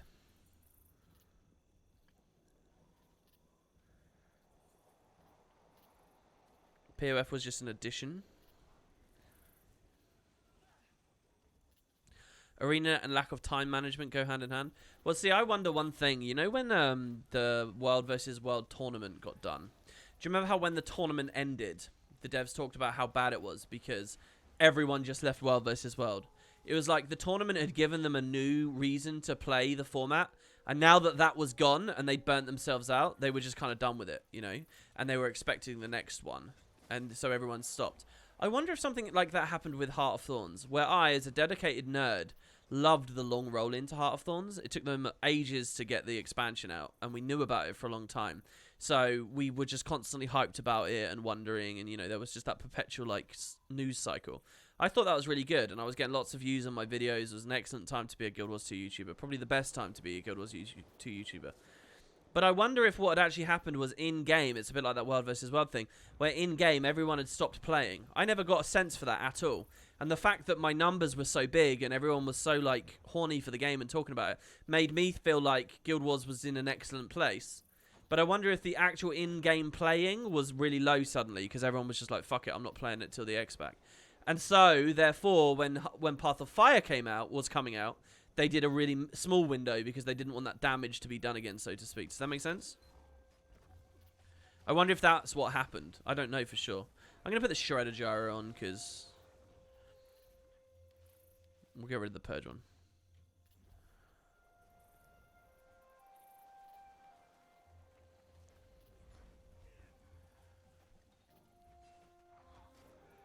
Off news. Any news on Let's Play Season 2? No news.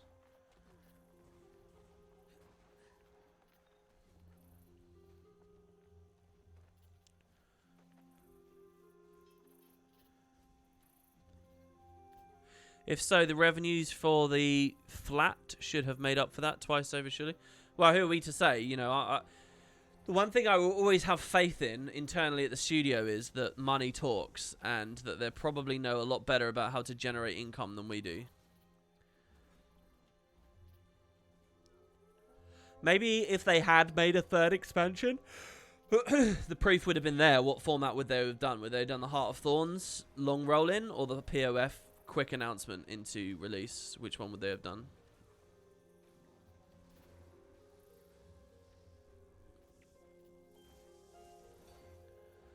WoW gets around that nowadays by releasing the next expansion trailer before the final patch of the current expansion, at least recently. But how long is that in terms of months that people know an X-Pack's come? I mean, people know, though, in general with WoW anyway. WoW actually had that consistency where it was like, okay, every 2 years we're getting an X-Pack. So people kind of, you know, after BC, it took a long time for them to do BC, but after that, they got very regular. 8+ months. Ah, that does sound like the Heart of Thorns then, doesn't it? Heart of Thorns was around that level. Alright, I'm going to stop to read these mails here, by the way, because I forgot that I had some. And they are relevant. Oh, there we go. So Ty sent me the Imgur link on Discord. So here, guys, check out his Imgur album of these lovely pictures. So there you go. Enjoy that, guys. Fuck, I'm in a bit of a dangerous place here.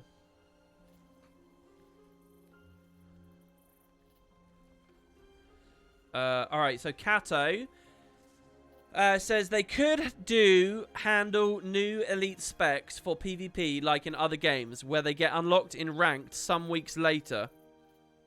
So they get balanced in normal queue. Oh, I'd never heard of that. That's interesting.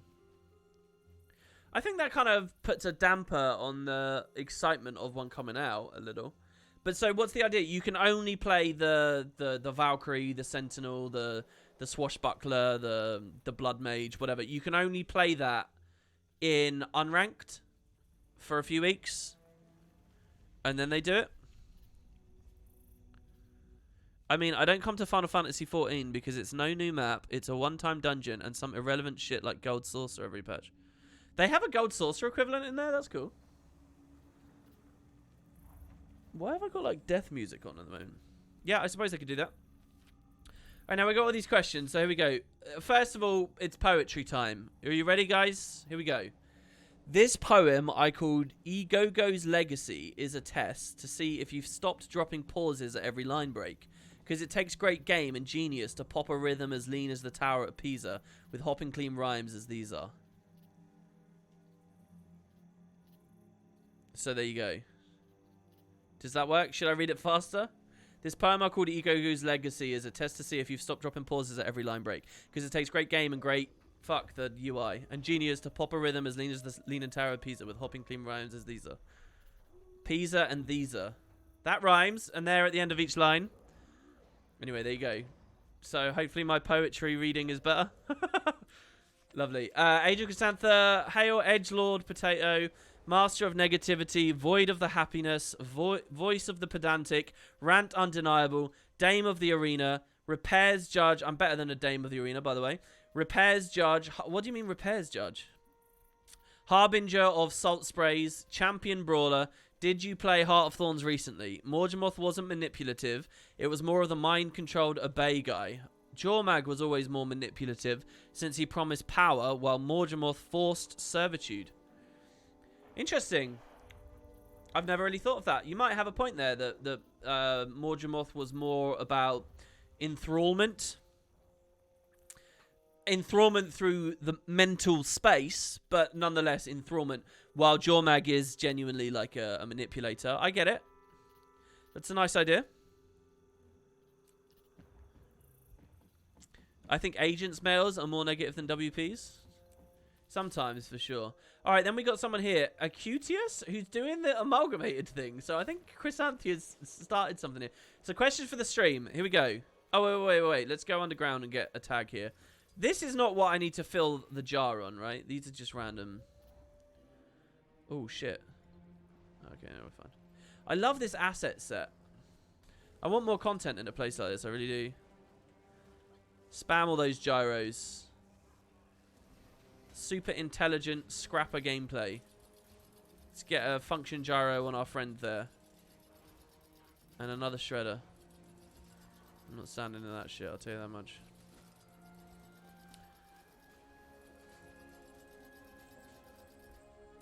Beautiful. Let's just try, just in case. Here's the bottle of the evergreen jar. You must help slay the Vine Wrath to use this. Okay.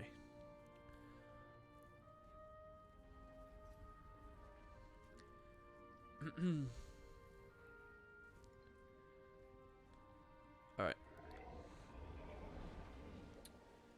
Okay, the question is... Hi WP, a couple of questions for your stream. It's becoming a pretty distinct possibility that there was a scrapped Shiver Peaks expansion that got canned and became the Icebridge Saga. New launcher, masteries, thief preparations, etc. How do you think this tied into the layoffs earlier this year? I think this is a really horrible message. I think this is really disgusting, honestly. I think you're taking a lot of extra effort and energy and hustle that the devs put into this patch to make the game feel like it's going further. And I think you've warped that into something negative about like reusing stuff. I think this is completely backwards. And I think it does nothing but unfairly discredit efforts that have been done in contemporary days. I don't believe at all that there was a scrapped expansion Shiver Peak thing. I think there might have been development on something Cantha related that was maybe scrapped because of like the thief preparations. But no, I think they made that new launcher in the here and now recently. I think they recolored and did the blue markers and stuff in the here and now recently. Otherwise, why wouldn't that have been implemented with the prologue and so on? So no, I don't think that that's happened in the order that you think it's happened. I think they busted their ass to make it feel like the game's progressing, even though there's no expansion. I don't know if there was ever a plan for another expansion, really, except maybe this Cantha preliminary work or something. What I think happened is that they kind of were thinking that Season 4 would be the end of the game, and then they were going to announce some new thing to us, maybe a Guild Wars mobile game or something, I don't know. Saw the Diablo announcement go, heard how we in the community were feeling, and then freaked out when it wasn't working, so they had to cancel it. They had other projects too, though. I don't know. I think it's just all mismanagement behind the scenes. I think they were ready to move on from Guild Wars. And then they realized they weren't ready soon enough. So now we're in this weird middle ground. Next. Same person. Actuius. If you look at the new masteries, both the art and some of Shaman's data mining seems to tie them to the lost spirits of the wild. Resilience being Ox, Valor being Wolverine, and Vigilance being the Eagle. Do you think they've been corrupted by Jormag? I think that's a fun idea, for sure. I don't know yet, and I haven't played enough of the patch to really say. So, sorry I can't add a bit more, but it's a cool idea. By the way, I think a lot of interesting stuff is going on Shaman's Twitter at the moment, so you guys should definitely check that out. Wait, probably because people were requesting the damn thing? Which thing is that? Oh, yeah, a new launcher. Yeah, for sure. Me being one of those people, and I'm really happy that they got it in. Next, question for the stream. Finally, They did say their goal for the saga was shorter patches more frequently. How often would you need a patch of this size, definitely on the smaller side, to feel satisfied with it? I think this is a really cool question. And this is what I'm really wondering about too for myself. The thing is, okay, there's two things. There's content amount and effort put in. And then there's how they package it and how much incentive they give you to keep playing. So what I mean by that is all the achievements, as far as I've heard from Kerry and experienced myself so far, they're all like really quick, one and done. Like you just sort of do it and then it's finished. Unlike with the prologue, where there was a lot of like more grindy stuff, like I've not even got all of them right. Whisper in the Dark, they made it so that you can be like 1 day complete.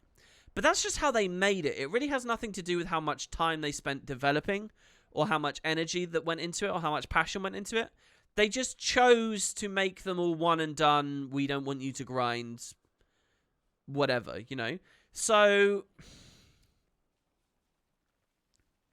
another example of like the packaging thing is the dynamic events. That the dynamic events have basically no downtime in this map, which is like a reimagining of the way that dynamic events work compared to like the Queensdale ones. You know, Queensdale could have been doing the same thing, could have instantly reset all of its dynamic events, but the devs didn't do that back then because they wanted dynamic events to be something more than just tasks to do. They wanted it to feel like they had impact and meaning on the environment, right? That was like one of the big reasons to do dynamic events. And if you have dynamic events instantly reset, then that kind of undermines the whole idea of them, right? So the devs have always resisted. But on this map, they have all the dynamic events they built instantly reset, which means they don't really have to make that many events anymore. But the game, the map feels very alive and like things are always happening. And you got to remember like the feedback even I was giving them about Grothmar, that the events felt like they weren't up enough. So now this map, they do it loads. That's got nothing to do with how much work went into those specific events. They're just always there now, so it feels like there's more going on with the patch. So again, there's what's actually in there, and then there's the packaging. So back to your question. If they are doing a patch like this, where it is packaged such that I'm 1 day complete, I don't think 2 months is enough. It is quick enough. Like 2 months to log in for 2 days? Like literally... Like, you got to think about this as well. Go back and look at all my stream VODs. Darg may have made a playlist for them at some point. I'm not sure. He's still in chat. He might be able... Or if he's still in chat, he might be able to talk about this. But, if you look at my initial playthrough of Thunderheads, or, you know, even through all of Season 3, right? A lot of those are they're like 7-hour day one playthroughs. It's like 7 hours or 5 hours or a little bit more, a little bit less. And then like a good week of feeling pretty actively engaged with Guild Wars afterwards to get all the stuff done. A good week-ish, right? And I know I'm a bit of a slower player, but that's what I get. What was my stream for Whisper in the Dark? Wasn't it just like a 2-hour stream? It was maybe 2.5 hours or something? It's very, very, very, very short. And this is a map that has like... So again, how much did they add versus how did they package it? This is a map that's got like 3 masteries and stuff, right? So it sounds like it should be more, but the way they've packaged it, it's not. It's less. So I don't know really how to answer this question. I can say, though, if they follow this exact format of this release to a T, I think they've not got value out of what they added to the game here, because it feels too quick. It feels like it gets done way too fast. 3 hours. Yeah, it was below 3 hours. There you go. Girl Painting watched it yesterday. So, I don't know. I guess my answer is this. Do a patch exactly like this, with the effort exactly like this, but be braver about adding more long-term achievements, making masteries take more XP to get, rein some shit in, add more filler combat and stuff to the missions, right? Make the game a little bit harder, slow down some timers maybe or something. Be bolder about padding it out. That's basically what I'm saying. I know some people are going to think that sounds really ridiculous, but I think you can still have a perfectly fun, viable, exciting version of a Guild Wars 2 patch, but I'm not done in 2 hours. That's how I feel. But as it is right now, I want to see a patch in like a month. I want to see something meaningful Icebrood Saga related before January. I think December needs to have something for the game. That's what I think. So we'll see. If it's like January and we get another patch that's pretty much exactly the same blow for blow, I think I'm going to be feeling really bad about Guild Wars, honestly. So I don't know, we'll see. Maybe though when I engage with this one a bit more, my enthusiasm will go up again though. Yeah, obviously Winter's Day will be next month, but I don't see any reason why they can't do Winter's Day and a thing.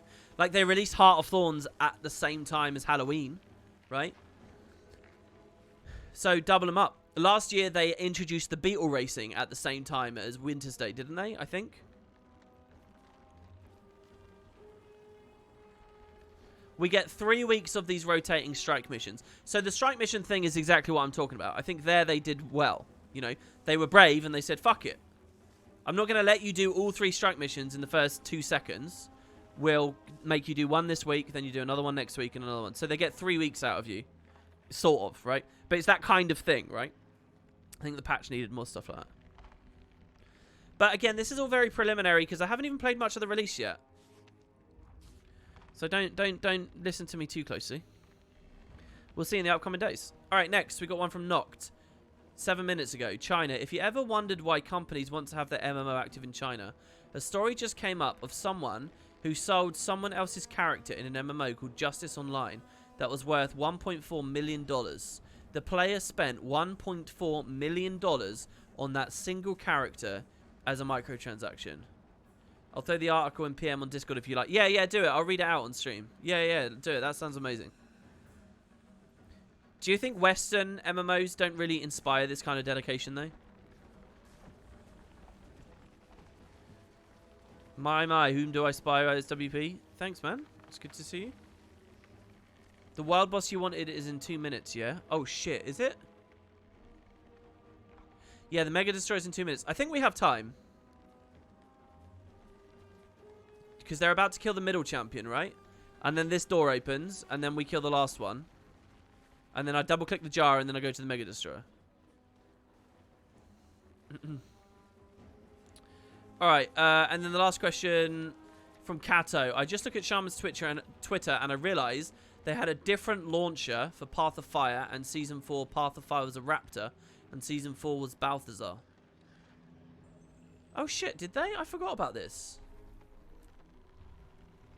I thought it was like early launchers were the Raptor, and then it became the Balthazar later or something. Anyway, that's crazy. Ada, time versus quality.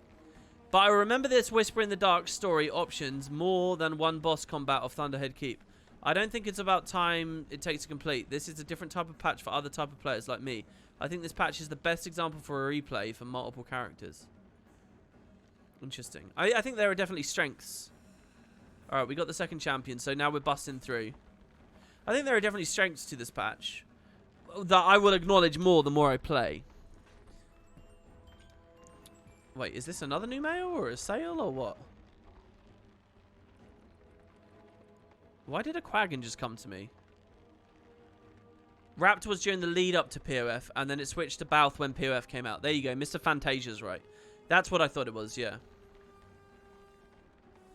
Yeah, there you go. Raptor launcher was pre-patch and Balthazar with the launch, yeah. There wasn't an update during the season. This is the first time they've updated it during the season. There's an awful lot of lore tucked away in the new episode that I think a lot of people aren't seeing if they're just focused on the gameplay and finishing the story. Yeah, I mean, that's always true, right, Atrophied? For sure, that's always true. That people... The ArenaNet have, like, a double whammy of problems because, you know, they have that basic issue that people don't experience the whole patch before making all their judgments, which is exactly what I'm doing here, right? If you look at a lot of what I've said today, it's totally unfair bullshit, really, because I haven't even, you know, I haven't even finished the masteries and stuff yet. There's a ton of mini achievements I haven't done. And so far, I've seen voice acting in some of those side achievements and stuff, you know? So, how dare I? How dare I say whether I'll be satisfied or not when I haven't even finished the fucking thing? And it's 3 days now. What are you talking about, a one-day release? I haven't even finished it, and it's 3 days. Like, what kind of douchebag... Like, you know, I do acknowledge this. I don't like that ground target because it disappears even though the animation is still going. Right, we got to be sure that we actually kill this. I don't know what the power creep state is like at the moment. Looks like his brake bar doesn't go down, so... Is that on them? Yeah, I think ultimately the buck does stop with the studio. Even if it is because their audience is too stupid to appreciate everything that the studio's doing or whatever, I think it's still on them to teach the audience to not be stupid. Does that make sense? I think the buck stops with them. can't remember how this mechanic works right now. Oh, here we go. Now, finally, there we go. All right, now we can go back in. It's such a long wind up before that ground target lands. All right. Let's get the jar ready. Straight over to the Mega Destroyer. Unfortunately, it means we won't get any of the extra loot, like the Tress Train and the other stuff. All right, there you go. Frostfang, Experimental Axe. We've collected the Essence of Morgemoth. I'll open the chests. Like, a game's duty is to teach its audience how to consume the game, for sure, you know? And that's very true when it comes to MMOs, which are these big things. It's like the achievement point issue, you know? You get a lot more out of Guild Wars. A lot more out of Guild Wars if you are doing achievements. If you get invested in achievement points, the game is a lot better because there's more content, more variety of content. You appreciate more of the value that they put in. Like, by far, way more. But a lot of players don't care about achievement points. Now, I don't blame the players for that. I blame the game for that. I think it's ArenaNet's job to invest you in its systems so that then, you know, you can do stuff. I think that, so yeah, if ArenaNet built a game where they just shit all the best gear at the game at you super quickly, and now, oh no, our players don't care about gear, they only care about fashion now. Well, that's on you, ArenaNet. You did that. That's your infrastructure. You know, it's all just a game of manipulating what your players enjoy and don't enjoy, you know. If your player base isn't liking achievement points, that's on you, I think. And that's further on you if you keep adding achievement point stuff to the game when most of your people aren't invested in it.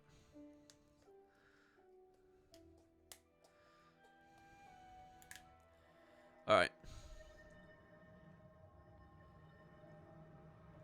Catastrophic event in quarter of an hour.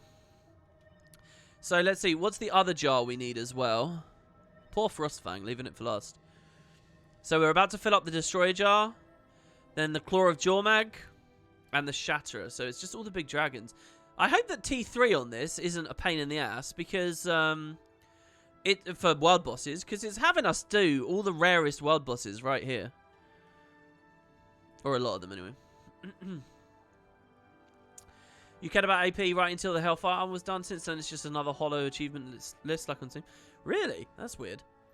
See, I think that ArenaNet hit a lot of the bars for me to enjoy achievement points. I like that I display them to other people, stuff like that. I'm interested. You say just the Hellfire Armor. Well, what about the back piece? You don't want the back piece? That doesn't count for you? See, I wonder, right? If after the back pieces they add Hellfire and Radiant weapons, after the Pinnacle weapons are done, do you think that that's, like, going to be incentive for people?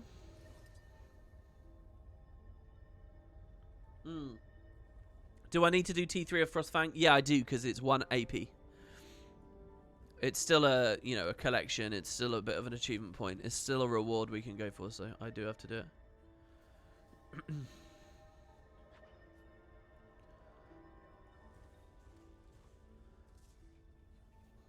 The later you get into the APS, the game, the less AP is desirable. I wonder whether the biggest problem isn't late game AP. I wonder if the biggest problem is early game AP. Where what's actually happening is new players come into the game and never, ever, ever see themselves as being big players on the achievement point stage. So they don't, they don't go for it. Like, they think it's too late, so why the fuck would I bother, kind of thing.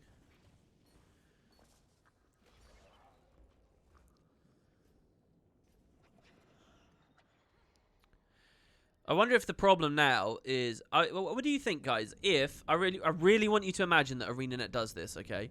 And I want you to consider whether you'd be into AP if they did it. If ArenaNet removed all AP associated with festivals and all the old Living World content. Anything that's temporary, as in you can't log in and get it right now. If all of that AP got removed, that would squish a ton of people together straight away, right? And the cap would be much lower.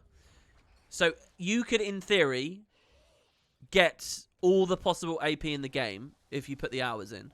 at any day that you log in. Does that make you now want to go for AP?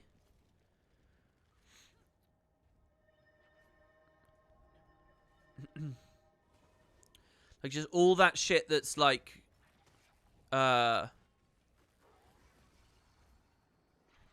like you wouldn't be able to like, so the new like 20 years of AP from festivals thing. That means that those players ahead of you right now aren't going to cap out, and you're not going to be able to catch them for 20 years if they diligently do every festival kind of thing, right? So that feels bad.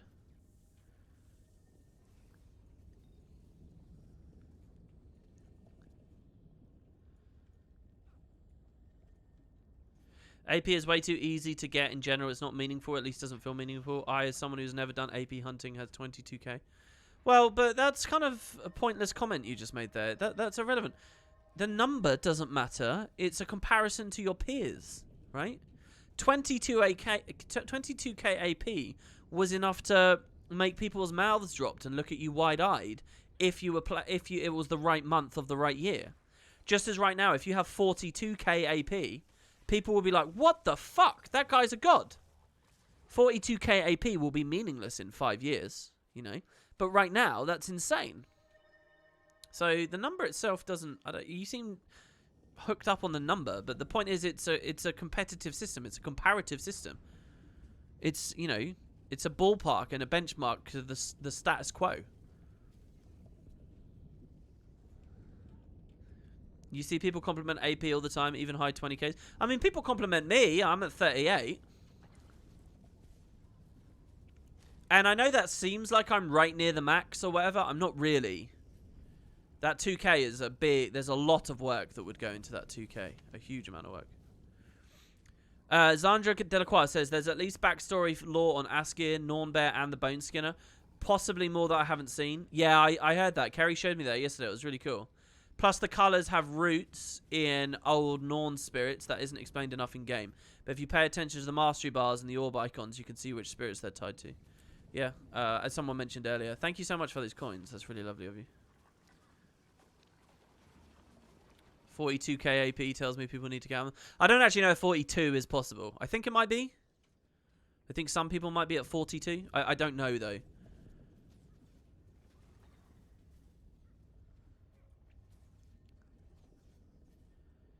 $20k equals addicted player. 30k equals serious MMO addiction. 40k equals MMO otaku. What's an otaku? What is that? So I'm at the top band of the serious MMO addiction. Not about catching up AP. No, because that doesn't fit the bugs that some AP has in the story. Like all the guides for Living Story 2 are outdated because you can't stand out on the rock anymore. Same with Season 3. The Oath of Flight of the Guilty Shadow got changed after a skill change. It's almost impossible. I don't care about the number. I care if the AP can be got. I think the Living Story 4 did a better job of AP than Season 2 or Season 3. Fix bugs versus reset AP. Ada. Interesting. I've never heard of this. I didn't think about the fact that a lot of old achievement points would be bugging. We, of course, saw a little bit of that earlier doing the Quip achievement a couple of streams ago, where you have to do /laugh in a random place because the NPC has now moved. Yeah, I mean, that's just a housekeeping issue, right? I'm going to leave this squad because I keep trying to right-click join it, which ArenaNet kind of struggle with. Otaku is a type of food. I thought it was a euphemism for weeb. In Japan, a young person who is obsessed with computers or particular aspects of popular culture to the detriment of their social skills. Oh dear. So I'm an otaku, am I? I thought we agreed Guild Wars 2 is casual. What do you mean otaku? Well, that's the fucking insecure bullshit, like, dumb thing that people think. They just, like, want to categorize Guild Wars 2. Oh, it's a casual game. That's all they think, right? And so then they don't have the capacity to understand that maybe, just maybe, even if, like, the main way most people treat it is fairly casual, there are outlets within it that you can be quite hardcore with, right? Of course you can be hardcore with Guild Wars 2. You're going to tell me you can't be hardcore with Guild Wars 2? Where's your 40k AP? Where is it? Where's your 40k AP?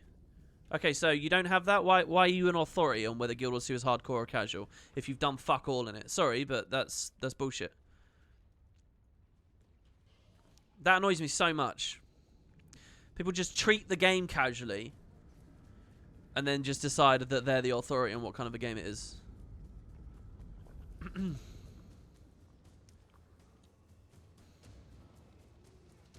But it's okay because they're being edgy, so therefore... Oh, shit.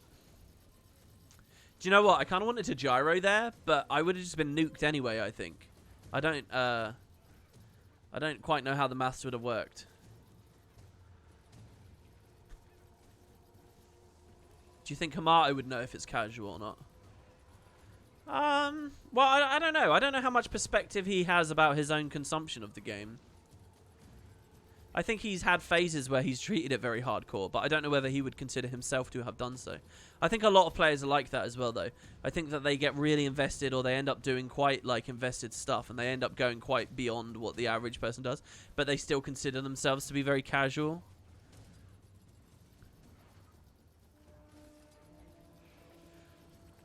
I think a lot of people do that. We sort of undersell our own accomplishments or our own engagement. I know, I do that to a certain degree as well. I don't want to look in the eye how much time I've invested in the game or whatever. You know, there's a certain shame in that sometimes.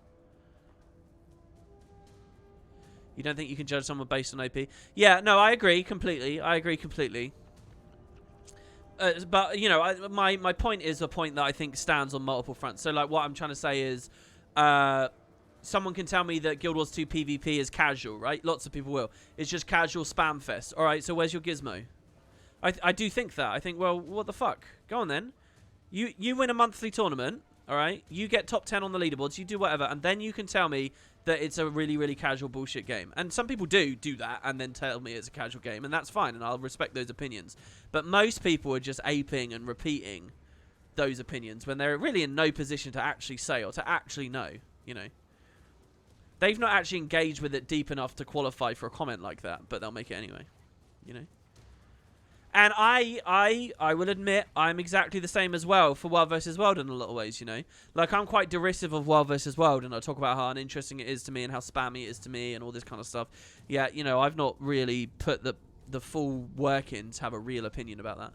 I hope that I'm at least honest about that bias whenever it comes up. But yeah, so that's kind of thing.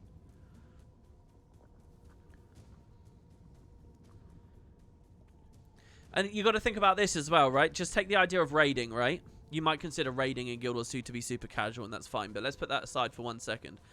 A lot of people will say, oh, isn't Guild Wars 2 just a casual MMO? Isn't it just super casual? Why would I play that?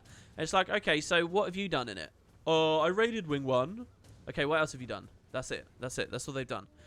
So it's like, I don't know. It's just all this dead certain fucking dogmatism from people that don't actually, like... have the authority. That's what I think. Eh? So yeah, it goes a bit further than just AP, I think.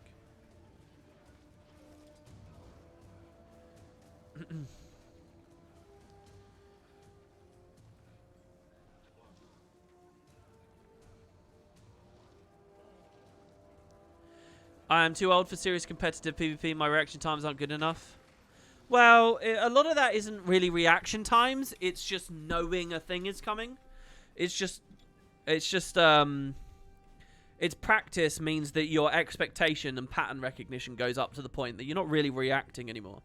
So, for example, if I'm a Rev 1v1ing a Hollow, and I see he's just left Forge, I'll usually notice that he's left Forge, and I know an overcharge shot is coming.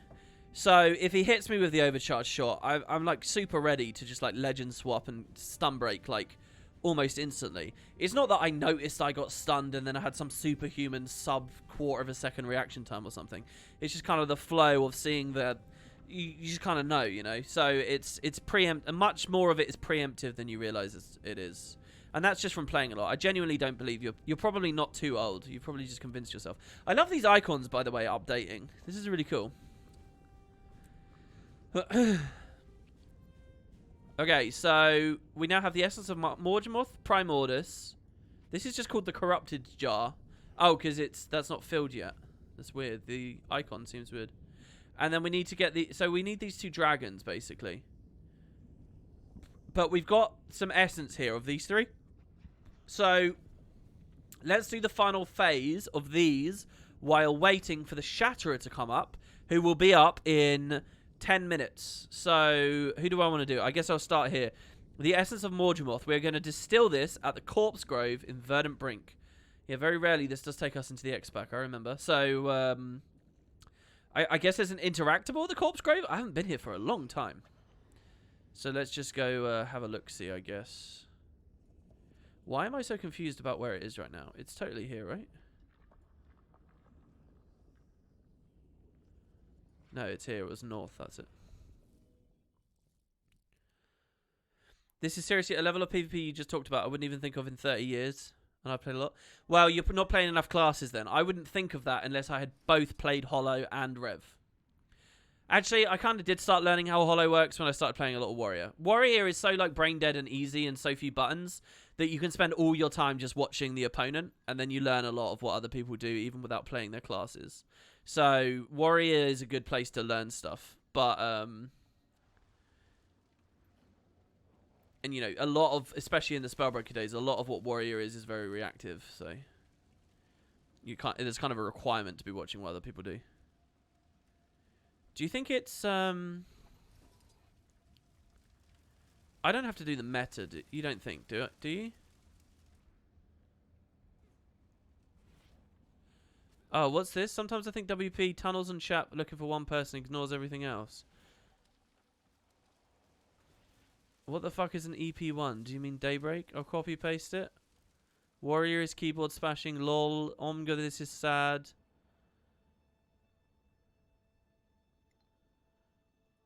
What are you guys talking about? What am I missing? Lol. This is super off topic because I've been copy pasting this for like 20 minutes. But I think episode 1's achievement format is better, actually. Episode 1 of Icebreaker Saga, right? They just needed more of these one and done things, like at least double, and make them much harder to complete. The padded complete X 200 times makes me lose faith in their ability to make interesting, unique stuff. Yeah, I get it, but what I think you're saying, though, Jerry, you're not being realistic, right? My impression here is that the patch is as big as the patch could be. So it's a bit rich for you to say, oh, they should just make it double as big. No, it's as big as it's going to get. So it's not a question of, like, they can't just... I get what you're saying. In a lovely world, obviously, that would be true. Obviously, who's going to say no to what you just said? Who? But in the real world, they obviously can't do double the amount that they've done. So in this world, I think that they do have to pad it out with the other stuff. This is really weird, the texture, obviously. Here. That's what I'm saying, you know. I'm acknowledging here that we can't just have double. You can't just magic that shit in. We have to actually, like, be realistic. And in that world, I think they should have taken more of these one-and-dones and make them pad achievements. That's what I think. Oh, is that Darg's comment? Well, there you go, Darg. I direct that at you. It doesn't really matter who says it. It's not of any... It's just the idea that's being discussed, you know. Alright, apparently it isn't the mastery point, which is great. Which I think you're only supposed to be able to drop to from a weird direction, but now the sky scale's in the game. Do I double click the thing? You must distill this at the Corpse Grove. Okay. It matters to me, says Jerry. Okay.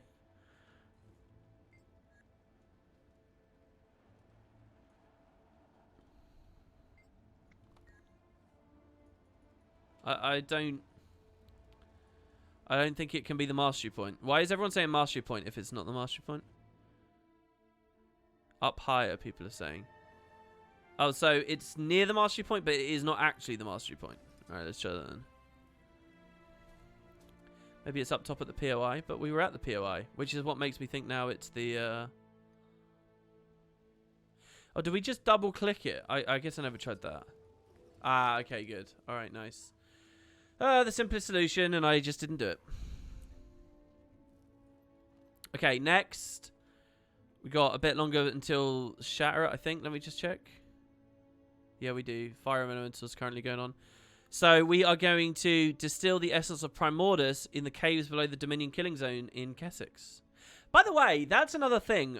You know the whole theory that we're going to do the Icebreaker Saga and it will do something big with the Deep Sea Dragon potentially. Then we might have a Canthon thing, and they'll end with a big Primordus Asura story. Primordus Asura Dwarves story. Well, who else would get added into the mix on that finale of Guild Wars 2? That big grand moment where the final Elder Dragon is defeated. Who gets added to the mix? Tengu. Because Dominion of Wind's being attacked by the... holy shit, the Moa fucking annihilated me. I literally just dismounted in front of him using the Squawk and auto died. Whoa. And I can't do anything now either because these are noobs in a noob map and they don't res or anything. Oh, this guy's resing. What a god. I can now function gyro those. Oh, whoa, whoa, whoa. Okay, I accidentally moused over my UI when I dropped that, so it ended up putting it on me instead of them. I'm really sorry, everyone. I called them noobs for not resing and then I fucked up. I'm a horrible person. Let's try and break the bar, shall we? Oh, I'm on the wrong character. I don't have any consumables. That seems a bit all over the place. No, I don't think so. For a big final grand thing. And also, you seem to have a limited imagination for how big a expansion should be. And how many different stories and things there are. I mean, Christ, look at how many different interwoven big threads there were with POF. You had Krauk as a big force. You had Balthazar with multiple factions following him. And you had the Joko stuff. Like, there was a lot of shit going on. I think Heart of Thorns was a very small scope, like, happy little kind of adventure, but, you know. Dude, this is brutal. I don't even know what killed me there or what I should be watching for the dodge for.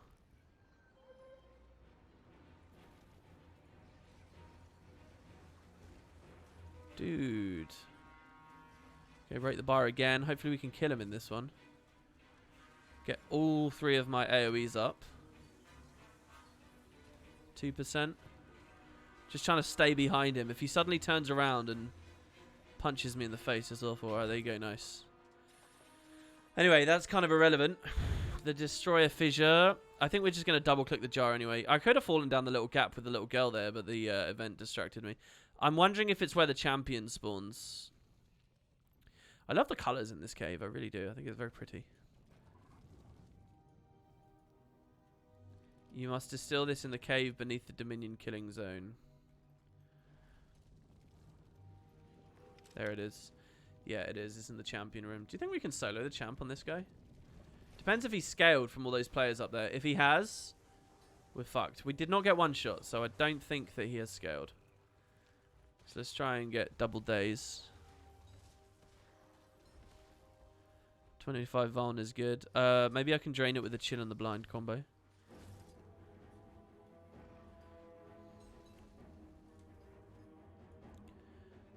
I should have used this combo once the bar was fully back.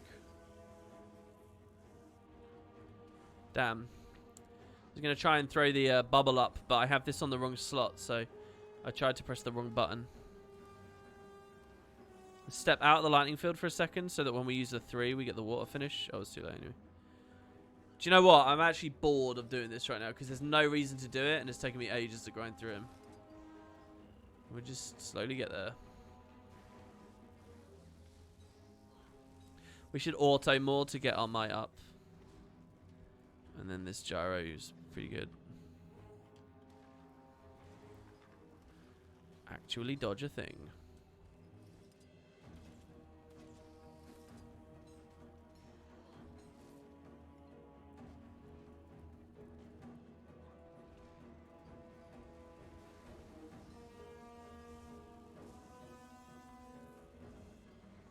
See, even if it's not a projectile, the 3 gives me stab as well, so kind of doesn't matter. It would help anyway.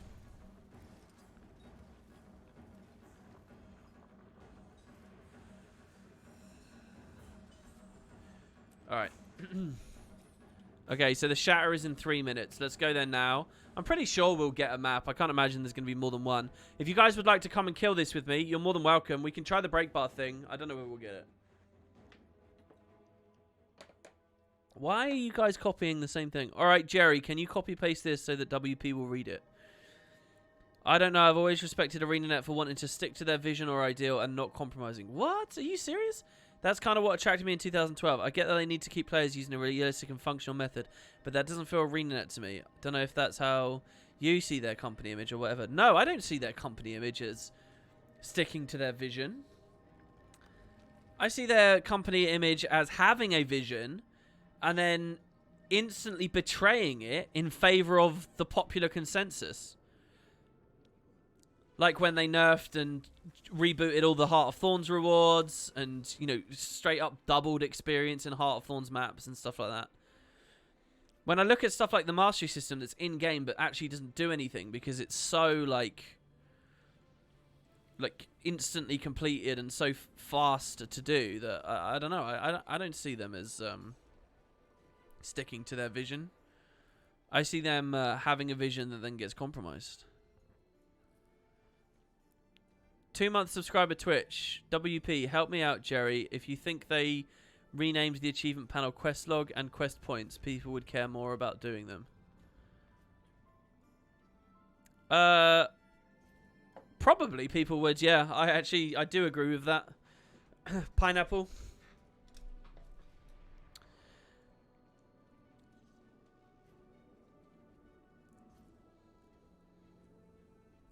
Even if it doesn't fully work. Hold on, I read one of Jerry's. The others I read straight up the regular things.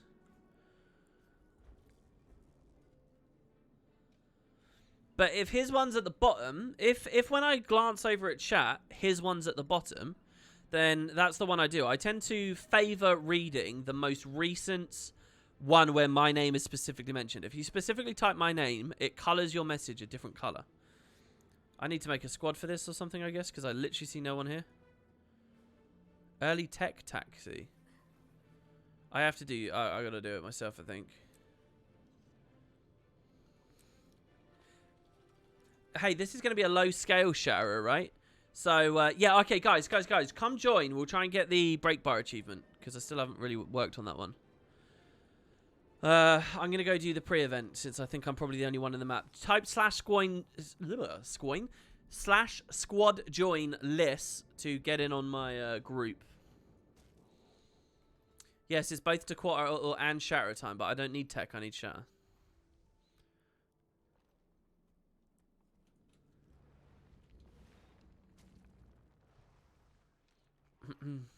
It's North America, yeah.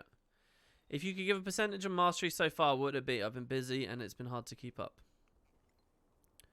You don't mean mastery, do you? You mean master. I did that the other day. I can't remember what I said. I said if you ignore all the world versus world stuff and like guild stuff, we're really close to being done. Kind of.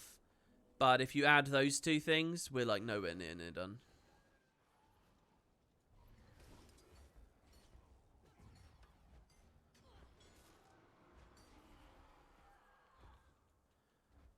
Okay, we got a siege weapon piece.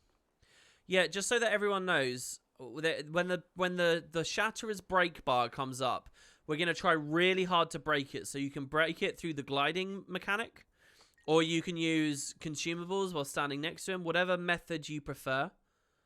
I can't remember the timing for the gliding. It's such like a overly complicated, like obscure little thing. Does anyone remember, and can anyone type in a full sentence exactly when we glide and use the thing? But you have to actually be comprehensive with your message so that then I can regurgitate it to everyone en masse. But you have to be, like, clean with it. Because it's like after a second roar or you need to, like, watch a certain animation. If you guys can at least divulge it in a very clean, precise way to me, I'll direct the squad to glide at the right time. Is plank better than glider? I don't know. But I bet a metal bar and a plank and a rock is pretty good. I can tell you that much.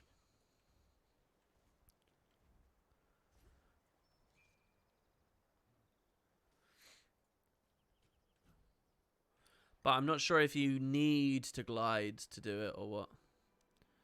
Alright, we got 12 out of 50. We got 20 minutes still to proc him by finishing this event. So you guys have plenty of time to log in and join the squad. Just type /squad join lists, since we don't have many people. Sure there's an achievement or something you can go for here. Here we go.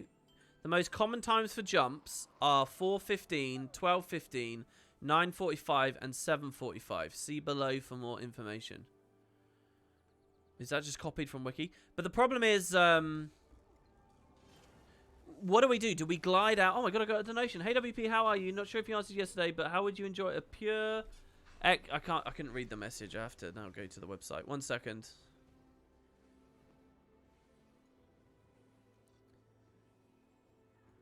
I would really rather have that message on screen for a lot longer. Alright. Let's go away. This pop-up. So, Alyssa Ran tipped $3. Thank you. Hi, WP. How are you? I'm very good, thank you. Not sure if you answered this yesterday. I had to go. Would you enjoy a pure exploration expansion of, for example, Cantha, with a little side story, but much more lore, books, dialogue, secrets, and so on? Have a nice stream. So, pure exploration. Actually, no. But if pure exploration means there's no metas, there's no real end game, there's no real substantive, like, campaign linear story to go through, my answer is no. Because as much as that is fun on the first playthrough, I think it doesn't have any longevity. That's basically what Path of Fire was, right? And I think it gets looked down on for that. I think there does need to be like those long-term things in place. So my answer is no. It sounds fun for the first playthrough for sure, though. But that is something I'd want out of a single-player game, not an MMO. I don't think what you're suggesting is fit for purpose. But thank you. Thank you for the $3. It's not. Gary says it's not a good idea for anyone who didn't play Guild Wars 1. I think that's partly true as well, yeah, for sure. I think also, though, you can do new lore, and you can do new stories that don't just lean into Guild Wars 1.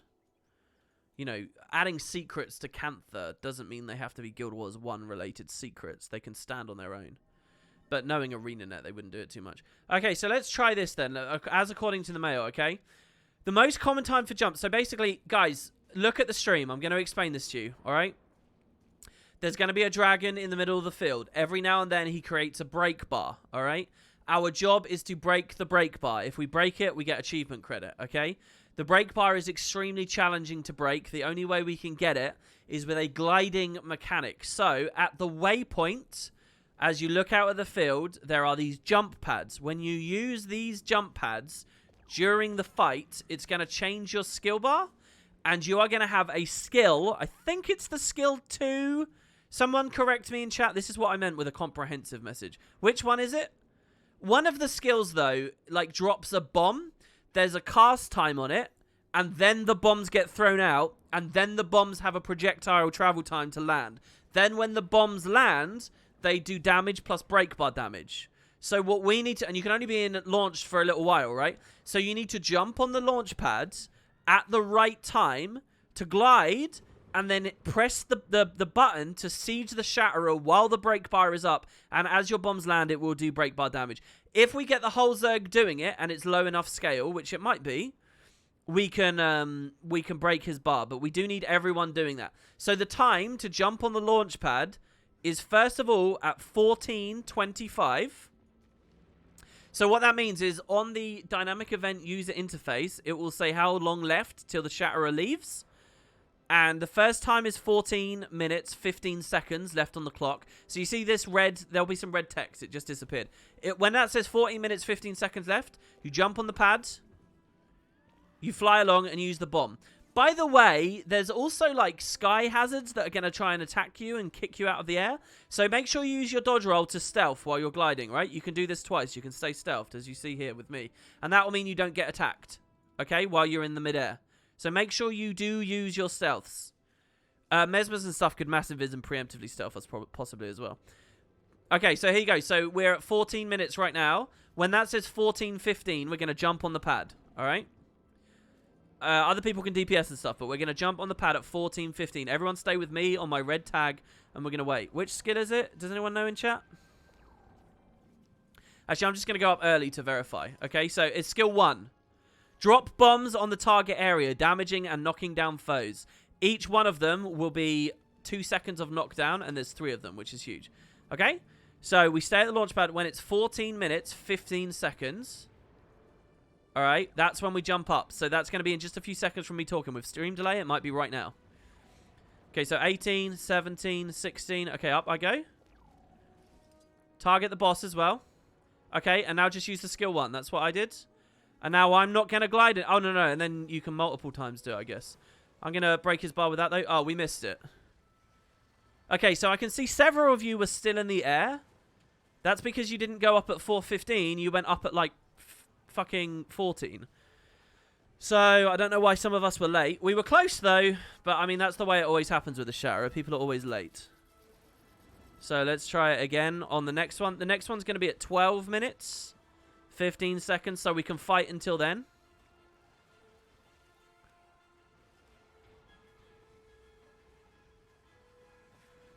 Yeah, I'm not trying to synchronize with stream delay. I'm trying to teach you guys to use the number for yourself.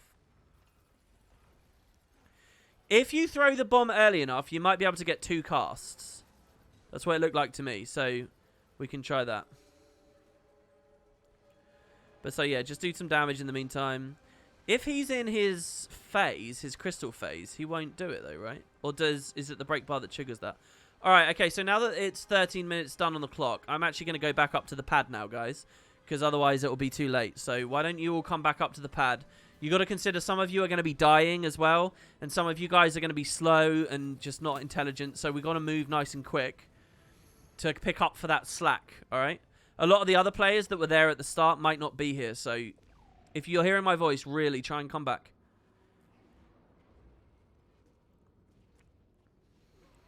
Yeah, you only need to break the bar once and then secure the kill.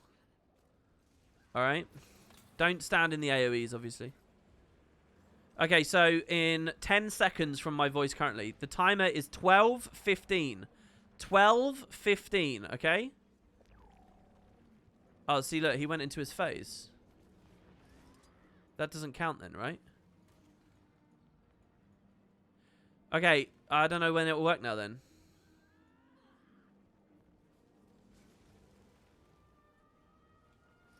So we missed the 12:15. We have to try 9:45 next, I guess.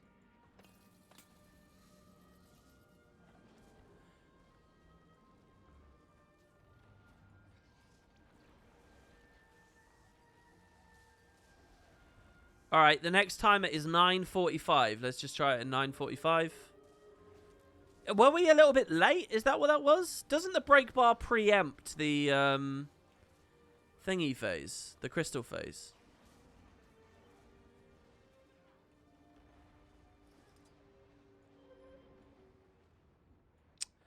Shit, yeah, I'm dead as well now. I'm standing right in his thing, trying to stack on his foot, but I'm not in a support build or a tanky build, really. There's his next break bar. Alright, it's fucked up. He just did the break bar there, so... I don't know. We can try 9:45. Why not? It was 11:15, not 12:15. Yeah, maybe. Well, it says the next one is 9:45. I never get this done. It's always false information or whatever. We do actually have to kill it, yeah. So I don't know. I think.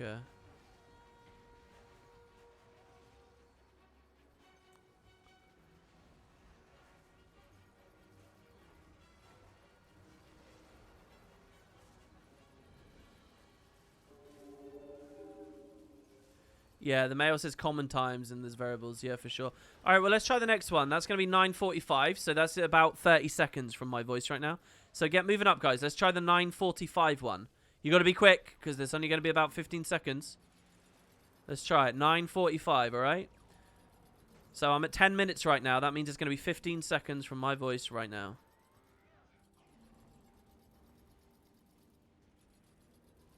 Let's see. 5 seconds.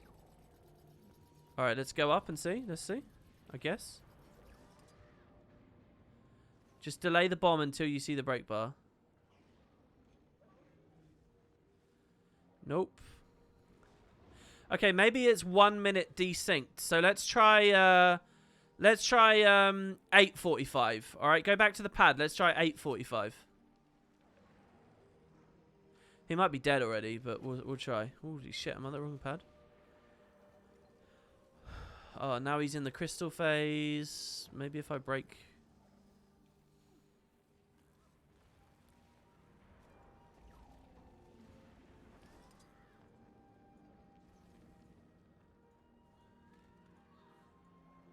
Yeah, let's try 8:45. We should be able to get there for 8:45. The crystal phase will be over at that point as well, right? Pretty sure.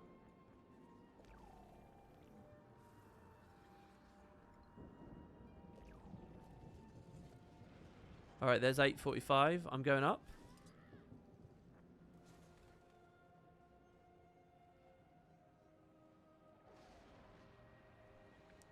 Might be 8:15. Just keep spamming. Just everyone watch for this break bar. Just try your best. I'm going to keep flying, basically. I'm just going to keep flying and see now. If we see that break bar, just do everything you can. Just try your best. Ignore the timer. Just keep looking at the break bar. Keep in the air. Keep trying to use bombs. There it is. There it is. There it is. See what you can do, guys. I threw two salvos. Nah, he got up. We didn't break it. Oh well. Try again in a year.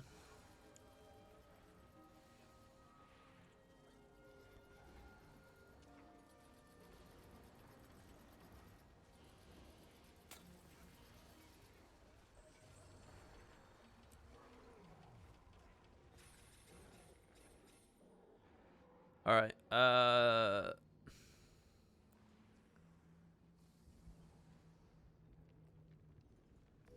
Okay, there you go. We filled the crystal jar. So the only jar we don't have filled now is the corrupted one. But okay, so essence of Kralkatorrik. We've filled the jar. We've made the jar, filled the jar. Now we need to distill it above the branded waterfall above Lake Desolan in the Iron Marches. Wow. Apparently someone in our squad doesn't have a glider, so he couldn't help. If you didn't have a glider, you could have helped. You just needed to use regular CCs. I'm guessing, though, if you don't have a glider, you don't know what CCs are, so I wouldn't worry about it too much. The branded waterfall in the Iron Marches. This is Lake Desolan. Oh, this one over here? That's such a cool place. Next time we should do regular CCs. The flying is too clunky. Yeah, I wonder if that's a better idea as well, yeah. I could just go there on some kind of like mass heal support, keep everyone alive, and then we can try again or something. Could work, for sure. Yeah, I think all of the commands are really outdated and stuff, because I've just not looked at that stuff for a long time. The bomb from flying was only a 2-second CC. No lambda, I already explained this. It's one cast does 3 projectiles. Each of them is a 2-second knockdown. So it's actually 6 seconds of knockdown split over 3 attacks for pressing 1 auto. And you can get 2 bomb salvos. So it's actually 6. It's like 12 seconds of knockdown. It's very hard to beat 12 seconds of knockdown on a regular build. What's a super moderator? I don't know. Let's see.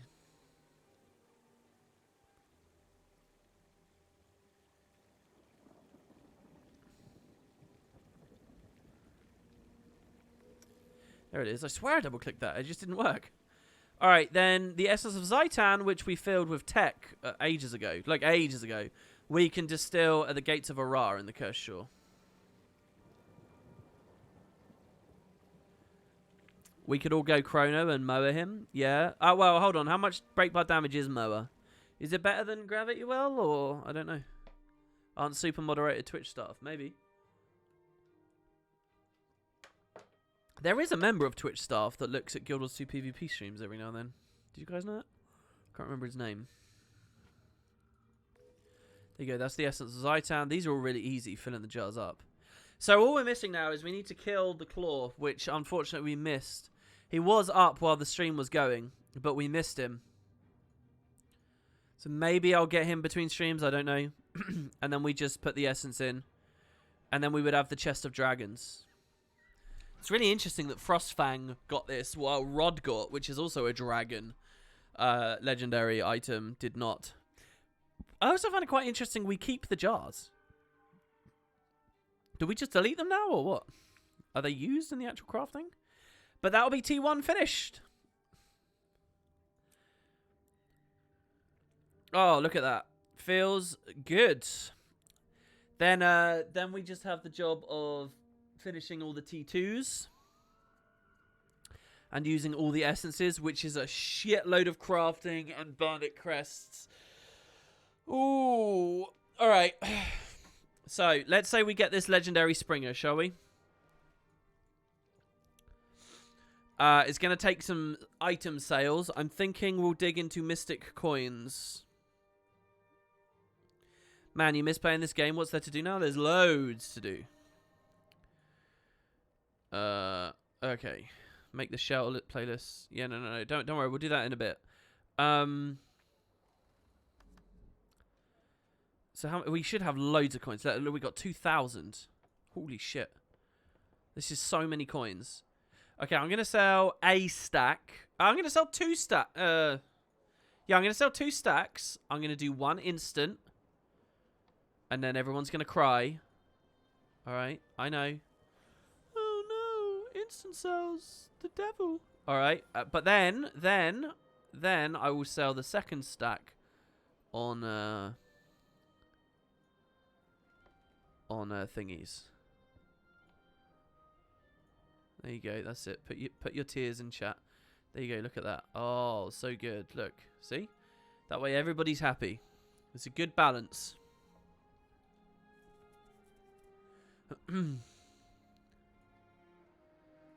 Sometimes I feel like I should put buy orders very low on what WP likes to sell. There's profit to that. What, just because of me? I don't know about... I don't know. Alright, we got 765 gold, which should be enough to go to the currency exchange. And we need to custom exchange for 2,000.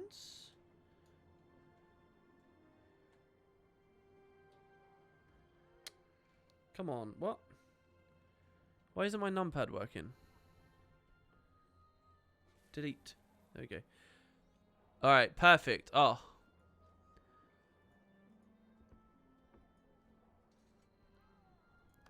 And now we can buy this bad boy, who's also coming out of Blackline chests. But I think I'm done gambling on chests. Did get mail? Oh, what?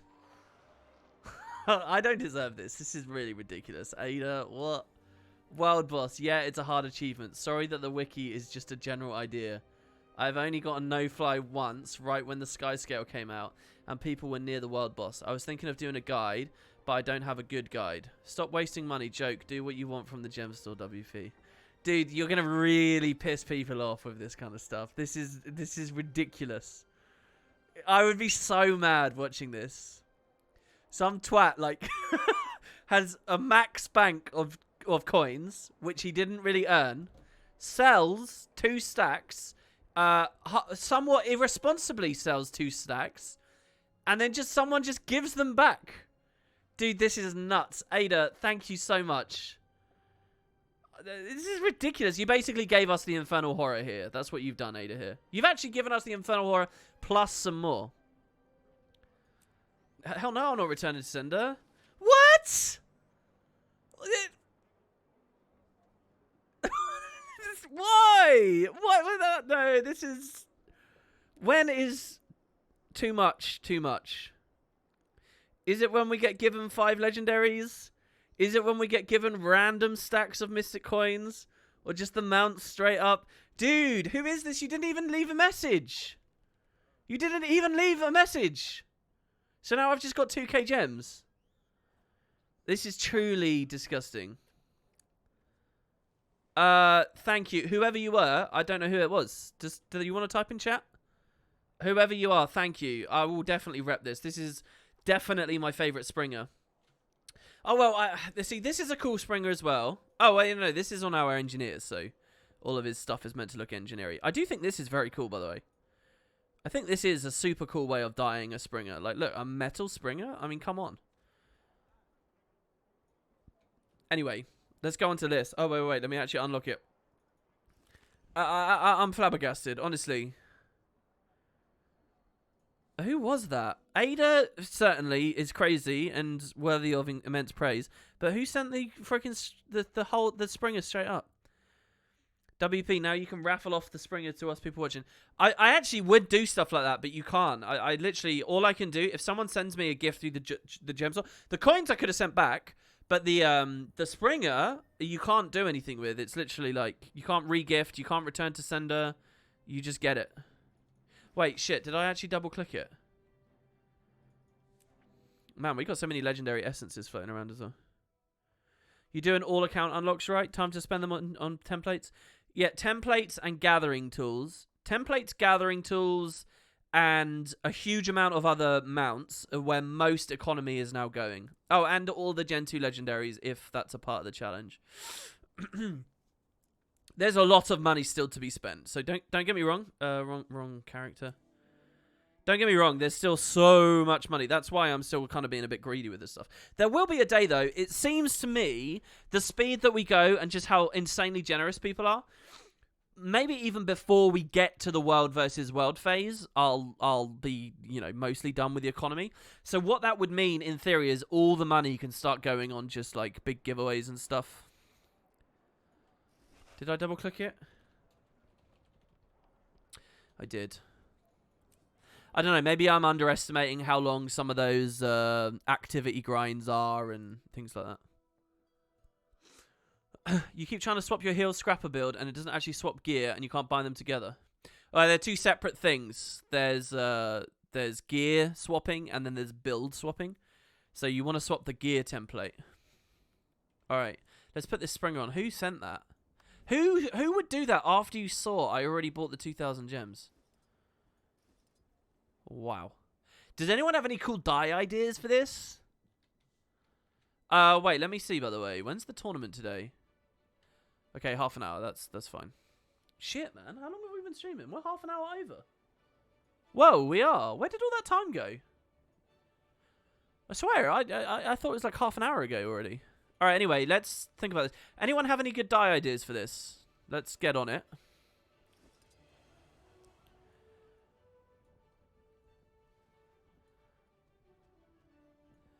And it gets like the hands and stuff. I actually think the green looks pretty cool. Black and red, purple and orange. Alright. Don't just say 2 colours. Give me 2 colours and a reason. The first person who does 2 colours and a reason, and they sound cool, I'll go with their version. You use the kill it with fire dye. This is a cool fucking thing, though. Again, though, this is one of those moments where it's like, you know how they added the bone skinner to this patch? Don't you think that this should be a roaming mob as well? This should be like a horror mob that attacks you and does things. This is what I mean. Like, that's so true of all the mounts. If they're actually tying new mount skins with Living World releases, they should definitely look at reusing these, repurposing these as actual, like, creatures or bosses and stuff. Because, I mean, this is definitely worthy of being a boss, right? Like, it's all about that efficiency, ArenaNet. Black and orange because it looks like Deathwing. I'm not really much of a WoW player, so... White and orange because Ginger for life. Green and purple is like Bunny Hulk. You want to dye the horror purple and green, Bloodstone, Indigo, and Nightmare. Black and white. White skin, black flames. It would burn my eyes out. Pink and brown because I want you to look like a train wreck. Blue and pink like the Ogre Mini. Oh, man, they're all good reasons. Alright, let's see what the default looks like, first of all. He's, like, super edgy. This is like Ultra Daedric to me. This is like the Daedric, like, colour scheme, right, to a T. The usual 3, Abyss, the whitest one, and Blood Red. I actually don't like some of these anymore because they're so dark, you tend to lose a lot of detail.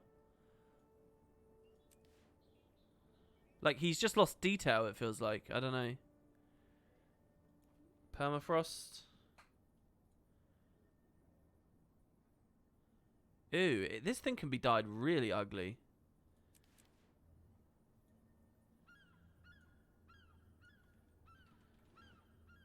Oh. Blood red, all is one word. Bloody red, I think is what they meant. Something like that, maybe? We got another mail. Ada, Merry Christmas and Happy Birthday. I hope you like your mount. I didn't like it, but I wanted to see it. You want 3 colours. Oh, we'll do Ada. Since Ada bought this for us, we'll do Ada's one. Thank you, Ada. You kind of saved me from having to make a decision there. You want 3 colours. I would do a light colour that is see-through to see if there's an undercolour. Try doing 3 of the same type of colour, like black, grey, and lightning grey. Or blue, light blue, and dark blue. Alright, I'll do the blue, light blue, and dark blue. So we'll go hues, hue. Okay, so blue is just like a general blue. Let's do kyanite. And then light blue. We'll do celestial blue. Maybe that can be the aura. It doesn't look good on the aura. There. And then dark blue, we'll do cerulean night. And then we'll do like a grey blue. That other thing. There you go. It looks better in game than it did on the preview. It now looks like a racing kind of thing. I don't think people like it, Ada, but Ada bought it, so whatever. It's got the spring, the jump animation and everything as well. Yeah, it looks kind of like a Jormag mount. Wow, look at how crazy the effect is. The hands as you spawn it as well. And it gets those early footprints. Kerry was telling me about this the other day. Oh, someone else look, has created one. Oh, this is a platinum player as well.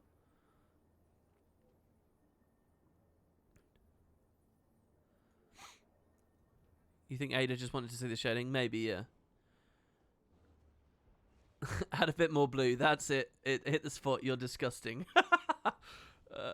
All right. Wow. When is Jormag up? Do we wait for Jormag? Jormag is a million miles away, so no, we do not wait for Jormag. I think that's Master for today, guys. That's a lot of big stuff. Wait, what do I do with my 2,000 gems, though? Do I just trade it back? That would make you all cringe, wouldn't it? Because we'd lose money in the meantime. Let me see what's on promotion. The Night Fang, Shimmerwing, all the legendary mounts, basically, but we already have all of those. Bram's Bitterfrost Frontier Pack. All the dies we already have. Air's Legacy we have. Mini Garm we have. The outfit we have. There's no way we do that. We have all of that. Maybe I do the build template package thing. Recharging, teleport to a friend. This here, available for 5 days only. Just get another one. Just get it done. We can only buy 2. So it's kind of like an account unlock. Gathering tools. We could get started on gathering tools. Because I'm not sure whether the build template thing is a part of Master.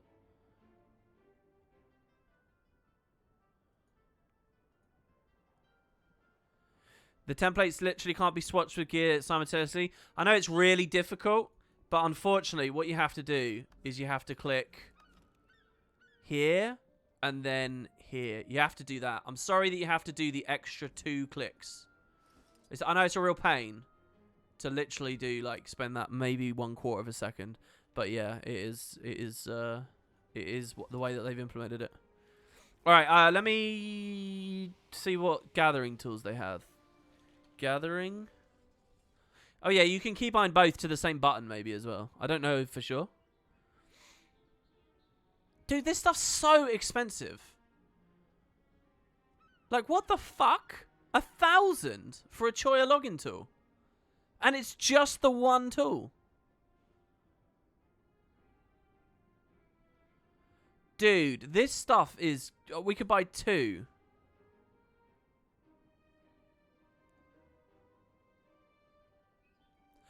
Ruby posted about the build templates. We won't see new changes until the new year. But they did list a few points of focus. That's interesting. They rotate in the black line statuettes. Sometimes they're in statuettes. Yeah, that's true. Which would mean that chests are still the right thing to do. But the thing is... Oh, I can't like, open the vendor thing from the preview.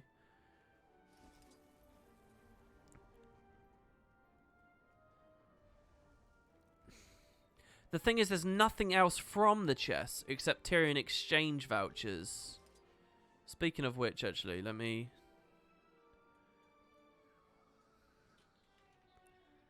Let me spend this on some... Wait, what was it? Geodes or Bandit Crest? I think it's Bandit Crest, right? That we were low on. Geodes I have 2k. Bandit Crest I have 2k. But still slightly more Geodes than Bandit Crest, so... All these are going to get consumed probably on the next stream because we're doing all the T2s. Either that or we'll be on the actual new map playing Icebrood Saga for sure. This. So let's see. They rotate, right? Historic skins. Specials. Here you go. Mad Scientist is in. So it's 45 keys, basically, minimum. 45 keys is like 4,000 gems. So it is better to just buy them, right? Tuesday will be a gem store update. Hold them and make a decision on Tuesday. They're adding new stuff again on Tuesday. So I could just spend these 2,000 on whatever that is.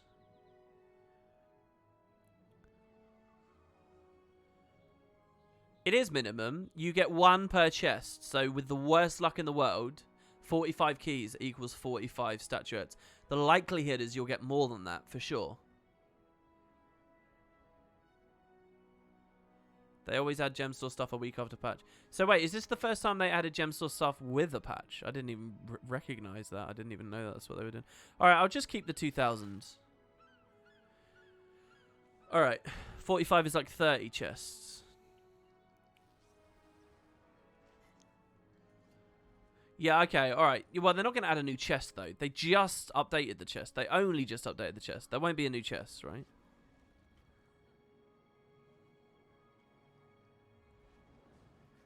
Right. Okay, we'll just leave that there then. We'll save the 2,000 gems. Okay, I think that's it, guys. I think that's at the end of Master today. So, I'll make these shell playlists for Dark. I got a tournament to try in half an hour. Want a drink. Should be pretty good. I'll try and get a YouTube video up for you guys very soon as well. Sorry that you didn't have any audio for the first half. And let me just say it again.